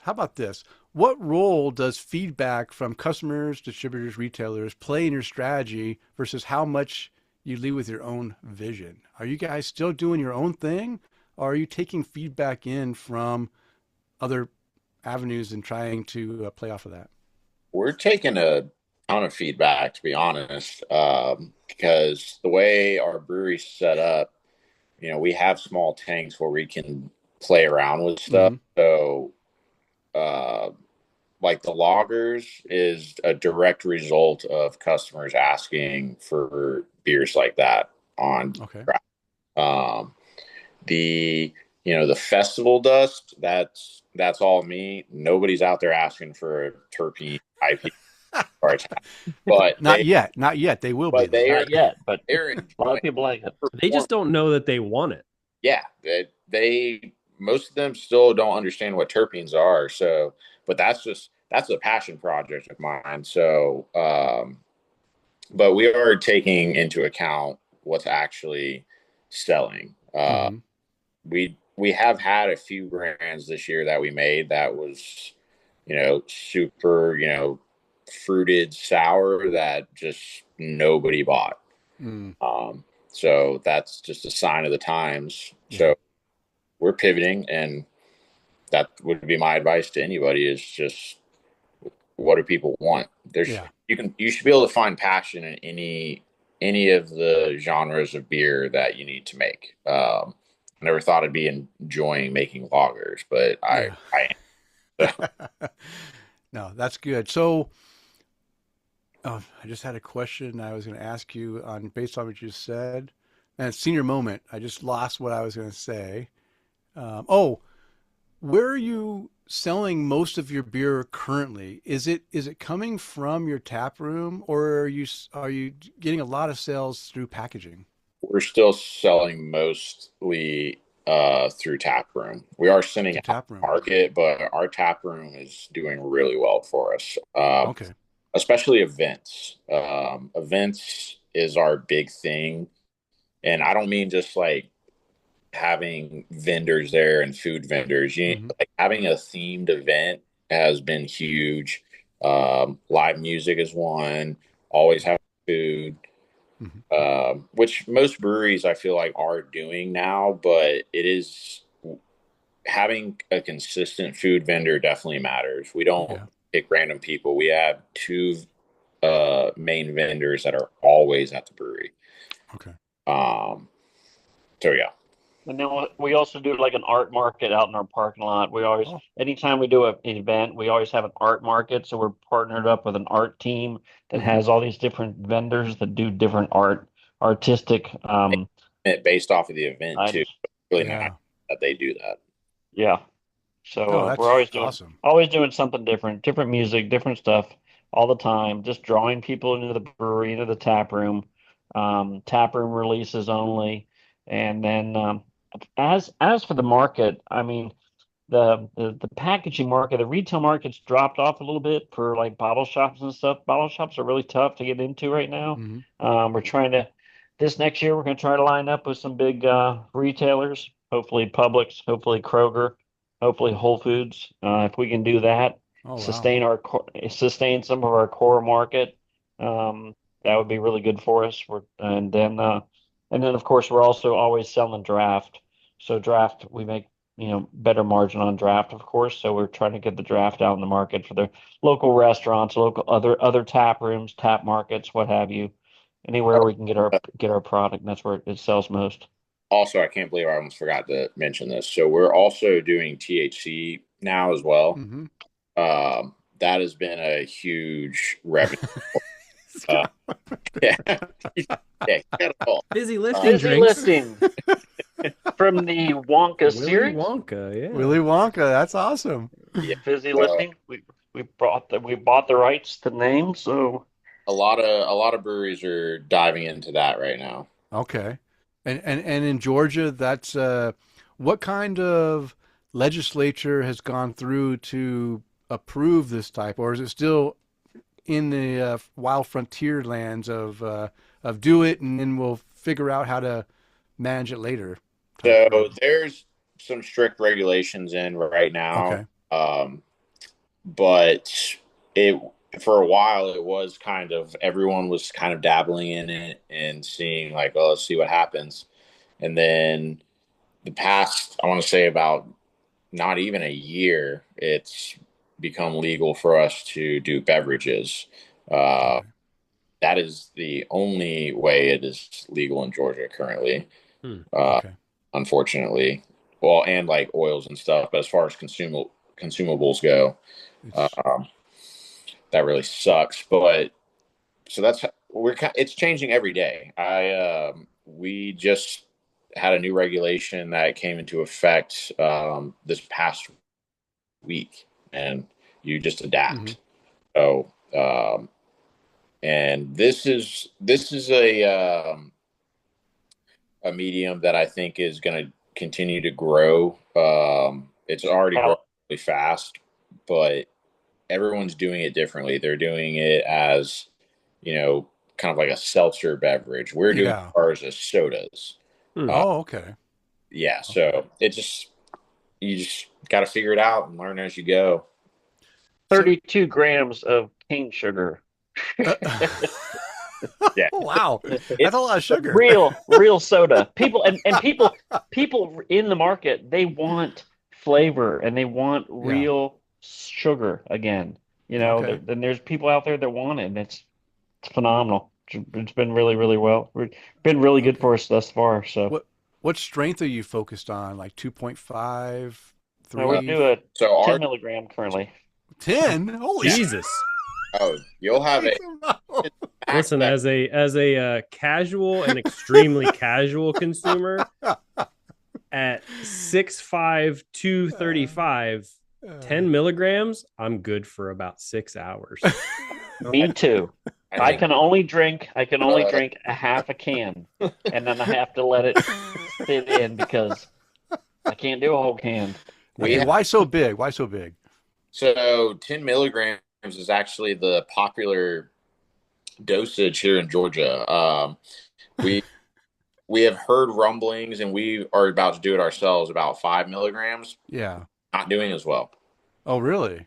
Yeah, so because we were going to do 10, 5, and 3, but the lower milligrams are not doing well in the market. So, and we have a strict policy at the brewery that yeah, just stop right there. I'm really the only one who's tasting, but there's been packaging. But it So Tyler's like my girlfriend Tina. He's the professional. yeah, this will knock socks off, but it is very enjoyable. I'm super proud of our product. I'll let y'all know how the 5 milligram goes. Might be a little more manageable. What, 6 of them? Yeah. I mean, I've heard that the lighter ones are good for someone that comes home from work and just wants to unwind and just get a little bit of a, edge off. And the 10 is like where they come home and then they just want to like that's it. They're done for for the night. So I guess people in Georgia want to just be done for the night, or their tolerance is built up where they need to have, 2 or 3 of those tend to. So our product, because we actually emulsify in house, so we have a lot of control over the effects that it's going to give you. So ours is a it's very uplifting. It's not, you're not going to be in the couch. Okay. Yeah, you're going to be mowing the yard and trimming the bushes at the same time. Yeah. Nope. I don't care if it's a sativa. I don't care if it's an indica. It's just Christopher munching on things on the couch. It's just no. The big battle we're facing in Georgia is a lot of people still don't know that the drinks are legal. I've gone out and poured at some places, and people were like, "Wait, what?" Like they had no idea. Yeah. And they're like, "Is it real? Is this like fake?" I'm like, "No, this is legit." So part of that is not just on the breweries, but just trying to get people educated and understand that it is a product available out there for people, Yeah. and there are many brands out there. Yeah. Well, good. I'm we glad have them you here in guys Florida too. Well, it's good to diversify, right? There needs to be. There's people out there that feel more comfortable with THC or weed feeling than they do with alcohol, and they don't want to Some go prefer and it. drink. They want to go and just feel feel good and enjoy that. So you can hit both. and, Both and sides. socialize and Yeah. be out there and enjoying life. And Yeah. California sobers become really good for us. So, Yeah. as the craft market starts to dip, California sober starts to lift, and we got to get on the train. So, Okay. Yeah. Kris, Denny. let's just do one more question. I think maybe this last one I highlighted here might be all the way to the bottom. Okay. What do you think? You think that's a good one? I think it's a great one. Okay. Are you guys ready for this one? Sorry, that 7% Smiggles is finally kicking in, and then the festival dust is almost gone. So I'm feeling good. I'm feeling good. All right. Well, what do you guys think the vision for where Pontoon will be in 5 to 10 years will look like? Where do you see yourself in the next 5 to 10 years? Wow. I know it's kind of cliche, but kind of deep all at the same time. Craig, definitely outside of Georgia. I want to. I mean, I would really like to see us expand a lot more into Florida. Expansion, Florida, Louisiana. By the way, I wanted to Texas. tell you this when this beer showed up at my house. So you knew where Lakeland was. So it gives me an I know idea where of Lakeland. your I used to work with Publix. Okay, so you're semi-familiar. I'm 20 minutes from Lakeland in a town called Valrico. Oh, okay, nice. So in Brandon, which is just east of Tampa, right. we have a wonderful Total Wine and More where IPAs go to die. Correct.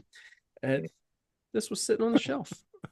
Yes, I can imagine. This exact beer. And I was like, I want to buy it, but I already have one at home, but now I'm going to go home and buy it because I want to share it with other people.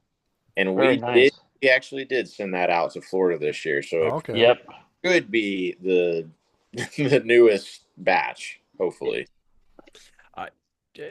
Is there a date on the can? Hopefully. Well, you know what? I'm willing to risk it. Got to risk it to get that biscuit. That's right. And biscuits are delicious. Well, Berliners, they're not going to go bad for as easy as the other ones will. But anyway, outside of Georgia. Florida. I'd love to get anywhere we can put a pontoon. Anywhere you can put a pontoon. I would love to see us go. I would love to see us get back into South Carolina, North Carolina, anywhere there's a coast. We need to have pontoon. Yeah, and we just Matt and his buddy Trent Fleener from Fleenerpalooza. Fleenerpalooza. Yeah. Those two boys did 450 North corn maze for us. And awesome. I sent them a bunch of swag, and I sent a bunch of beers up there. And 450 North had a great time with them. They just blew it out. It was really good. Badass Beer Fest is coming up in a couple of weeks, but I don't think you'd be able to make it by now. Where's that? Here in Tampa. Oh, in Tampa. Dude, Tampa's great, dude. I got to come down and see you guys or at least come down and see you. Woven Water is one of my most favorites. Yeah, most definitely. Down there in the market. Yeah, we're actually registered for Badass Beer Fest, I'm pretty sure. So are you really? Yeah, maybe I have to double check on that, but maybe I'll send Craig down there for that. So I haven't talked to Denny about this yet, but they reached out to me to set up a tent there for our podcast. And usually I do it with my buddy Miguel for a different podcast, and we get in and hey, we can kind of cross promote each other. But we could do it under the pontoon tent. Listen, we can do it under any of the tents, but I just got to be somewhere where I can, have plug in. Yeah, pretty much. Yeah. Don't quote me on that, but I'll have to double check. Because I'll be on my honeymoon, so I'm pretty sure I sign us up for it. Not really important. Just saying. But hey, one of our listeners, Matt Griffo, it's funny. He said, "Gotta love the Publix connection," because he works for Publix corporate. Oh no shit! If I'm not wrong, Matt. Which, by the way, I'm surprised you're up this late because I think he works for the bakery side of it. So the boys like to rise nice and early. Cool. Yeah, I used to sell him cream cheese when I worked at Kraft Heinz. I'm your local cream cheese dealer. Truckload. Yeah, truckloads of cream cheese. I'll go into that Lakeland property. God, man. that place is huge. Yeah, That place is unbelievable. Listen, you drive by that giant cake every once in a while. Yeah, exactly. And then you wave at Dino World on the way by. That's right. I did that on the way here. Those dinosaurs, I always want to fly my drone next to them just to see what they look like. Right. Denny, I hadn't talked to you yet, but Tampa Bay Brewing Company asked us to set up a tent at Badass Beer Fest.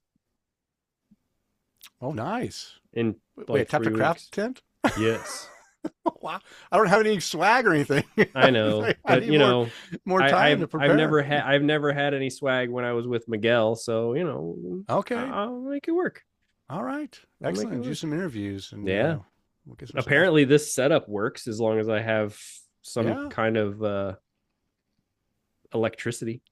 Yeah. Well, I'll take a peek at this brewery list here too, Tyler, or see if you guys are on it. Because if you are, yeah, double check. We might not be. I cannot remember for the life of me if we end up pulling the trigger or not. Oh, that'd be great. Well, I know a guy if you want to get in last minute. Well, I really do appreciate you both coming on here and chatting with us. I've had a great time. The beer is fantastic. I'm a fan of Pontoon Brewing now. It was a surprise. I thought we were just having Craig and Tyler when you jumped on. I'm excited because you got to provide a lot of insight into the brewing process that you did with these beers. So that was very enjoyable. Is there anything you'd like to mention or talk about before we let you go for the night? I just appreciate you having me on. Anybody who's listening who hasn't got to try Pontoon, reach out. Craig's got all of our beers in stock. So. At his house. In his house. Yeah, DM me and I'll get it shipped out on pirate ship, pirateship.com, and it'll be to your door within the week. It won't be cold when it gets there, but you can make it. I'd love to. Anytime y'all want to do this again, I'd love to. Okay. Yeah, for sure. I'd love to get Sean on because Sean has such a wealth of knowledge, and it really makes sense for the whole team to be together and talk about this. And let's definitely do another series, part 2. I think it'd be great. Okay. Yeah, I've got a lot of questions that we didn't ask you because it was focused a lot on Sean's part. Yeah. So we could definitely get him involved and find out more details about, him starting up the brewery and the trials and tribulations of that went through it. I'll check out the calendar and we'll touch base again, figure it out. Maybe it'll work out for Badass. I can get down to Badass. It'd be fun. Yeah, we have one of our at our booth. We have a booth, I guess. We do. I just found out about it today, by the way. Okay. Yeah. So, that's the best way. one of our listeners, Austin, he is a race car mechanic, and he said he spends a fair amount of time over in Dawsonville. I think it was what he said. Dawsonville. Oh yeah. And he was like, I gotta go check you guys out. So look at us. We're sending come people down your 400. Way. If you can't get it at Taco Mac in Dawsonville, then you got to come down to the tap room and see us live. So we have another listener too who always checks in on Untapped at the Taco Mac. Oh, nice. Yeah. Very cool. Yeah, that is funny. So. Yeah. Austin, the beers are great. You're gonna enjoy. You should stop by Pontoon and drink. I'm pretty pleased. Yeah. Come back in the brewery and say hi to Tyler and I. We're always there. Yeah. Yes, we are. Yes, we are. All right. So, Craig, how can our listeners find you guys? I am on Instagram. I am Craig_brews_craft. And on TikTok, I am Pontoon Captain Craig. And just look for me on TikTok. I mean, that's where to find me. Well, if you can't find him on TikTok, message us on TikTok. And I'll point you in the right direction. Nice. All right. Tyler, how can they find you? Y'all can find me on Instagram at the psycho artist _ Is that what that said? Yeah. Because it was really hard to. I was it's on the label. Is that what it says? It does say psycho artist. What the hell artist. does that say? And occasionally, it does say psycho artist. Craig's beer reviews. Yeah. So you do beer reviews as well. No. I will just. He's a guest appearance He's on the eye on candy. Pontoon Craig. Eye candy. Sometimes Exactly. they'll be like, "You're not leaving yet. We're gonna do a beer." Yeah. Oh. So Austin also said, "I'm coming to the source. I'm holding you guys to it." So hey, Hey, yeah, bring it. so Come we on. got some rando guy walking in the back of the brewery. Hey, my Let's name's go. Austin. I'm here to see Craig and Tyler. Yeah. Oh, You guys he asked doesn't for have it. to. He doesn't have to go far. He doesn't have to go far. You guys asked for it. So All right. Well, I just want to thank you both again for coming on and chatting with us. Had a great time. Also, like I mentioned, great beers, and I look forward Appreciate to it. our next time we get to chat together and talk beer and enjoy each other's fellowship. Absolutely. Tyler, I will not be in at 6 o'clock tomorrow morning.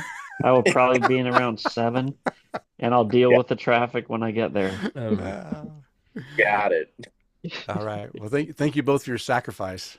yes. Awesome. I Thanks, appreciate guys. it. Thanks, guys. Cheers. All right. Cheers. Cheers, fellas. Have a good night. All right. You too. All right. Well, hey, that was a really fun time chatting with those two guys. Beers are good. Join Austin in Sandy Springs. Springs. I was trying to remember the name. Sandy Springs, Georgia, at Pontoon Brewing, Not brewing Austin. some great beers. Craig and Tyler. Austin's the listener. No, Austin. Yeah, join Austin Oh yeah, I'm sorry. when he visits Craig and Tyler at Pontoon Brewing. I'm going to tell you the beers were great. This gimmick beer is not a gimmick. It's a good beer. No, that's a great beer. It really is. So even though it looks like it's it's got a funny label, but the beer is fantastic. So go find it and try it. Lager, hey, they're brewing a ton of lagers, and it was clean, good, refreshing. It went down fast. You saw me drink that sucker really quick. It's gone fast. And if you want to enjoy a hazy IPA like Tyler likes to drink, he made one he likes to drink. This is great. Very drinkable. So just like you said, hey, this is just a gimmicky beer, right? Yeah. I went, okay, we got another New England IPA. No, this beer is, you know what, Denny? I've already dropped one. This beer's fucking fantastic. It is. It's really good. It really is. Yeah, it's what I love about it is it's easy drinking and it makes you want to take another sip, and that's what a good beer makes you do. It makes you want to keep drinking, and yeah, it's good. I love the fact that it's drying and easy drinking. All right, Kris, we've been going for nearly 2.5 hours. Yeah. I think we should bring the show to a close. I agree with you. Yeah, it's time to bring the show to a close. It's almost like last call kind of thing. Yeah, I feel bad because we've got some feedback. Oh gosh, we got all the voicemails. We do. Listen, we can save them. Jesse, we're sorry we didn't get to him this time. This is me going, no, hey, listen, it's time to call it. Yeah, it's time to call it. So we will get to our voicemails and our feedback and our Untapped the Craft and our new and noteworthy next episode. Listen, but for this episode, we're going to call it quits because it's been a great episode. Yeah. It's getting a bit long. But before we do call it quits, Kris, would you like to raise a glass to anyone? Yeah, I would love to raise a glass to Craig, Tyler, and Sean, even though he couldn't come on with us. Man, I swear he didn't say anything about it. But hey, you know what? I miss things sometimes too. So thank you guys. Thank you so much for the beers, the shirts. I mean, yeah. Thank you again. We really appreciate it. So cheers to you guys for that. Cheers. And Denny, who would you like to raise a glass to this evening? Okay. Raise a glass to our Patreon toast tonight goes out to Mr. Mike Allen. Who's also in the Atlanta area. Yeah, who's Mr. Taco Mac, drinking Pontoon Brews at the Taco Mac. Cheers to you. We really appreciate your support, Mike. And also, I have to do a shout out to Mad Swede Brewing. They're closing. Sad day. Now, it's not that sad because he's closing because he retired from a high-tech job to open the brewery. Ah, 9 years goes by, and he's ready to retire for real now because he wasn't a okay. young guy when he retired before. And I mean, Jerry was putting out some great beers for 9 years. The closest brewery to my house, I've drank there all the time. I did make it there twice. They close tomorrow, Tuesday, it's the 14th. I was busy tonight. I'm busy tomorrow night. I have another engagement tomorrow night I've got to, so I'm not going to be able to be at their closing party. I was at the opening of the brewery. I did visit them on their anniversary at every anniversary up until COVID, where they didn't have their anniversary. And after that, I think they stopped having anniversary parties. So Mad Swede has been a part of my craft beer journey that I've really appreciated. I've got 5 or 6 6-packs, 4-packs of beer that I've bought from the Friday before last and last night when I was there drinking. And it's funny because my daughter sends me a photo of my backside being famous because Matt Swede posted a picture of the back of me in one of their posts they did on Facebook and Instagram, and she says, "Hey, you're famous. Your backside's famous." So I was like, "Hey, thanks, honey." But I did visit him yesterday when I got back from Pocatello. I literally rolled into town, and 15 minutes later, I was down at the brewery drinking with my buddy Bob, celebrating the end of Mad Swede. So cheers to Jerry and to Susie for finally retiring and enjoying some rest and peace before, the end of times, I guess. The end of times. So cheers to Mad Swede. Also, being a former serviceman, I want to raise my glass. I want to thank all those who have served and are currently serving in the U.S. military services, protecting our freedoms. Thank you to all those who deployed. And I hope you're all able to return home safely to your families very soon. And you can find the beers and the link to Pontoon Brewing on our show notes posted on the show post at tapthecraft.com. And it is last call. It's time to bring this very long show to a close. A little bit. We want to thank you for downloading and listening to the show. We ask you to please tell a friend and, of course, subscribe on your favorite podcast app. And as a reminder, we release a new show every 2 weeks. Now go out there and spread the good word of craft beer. Cheers.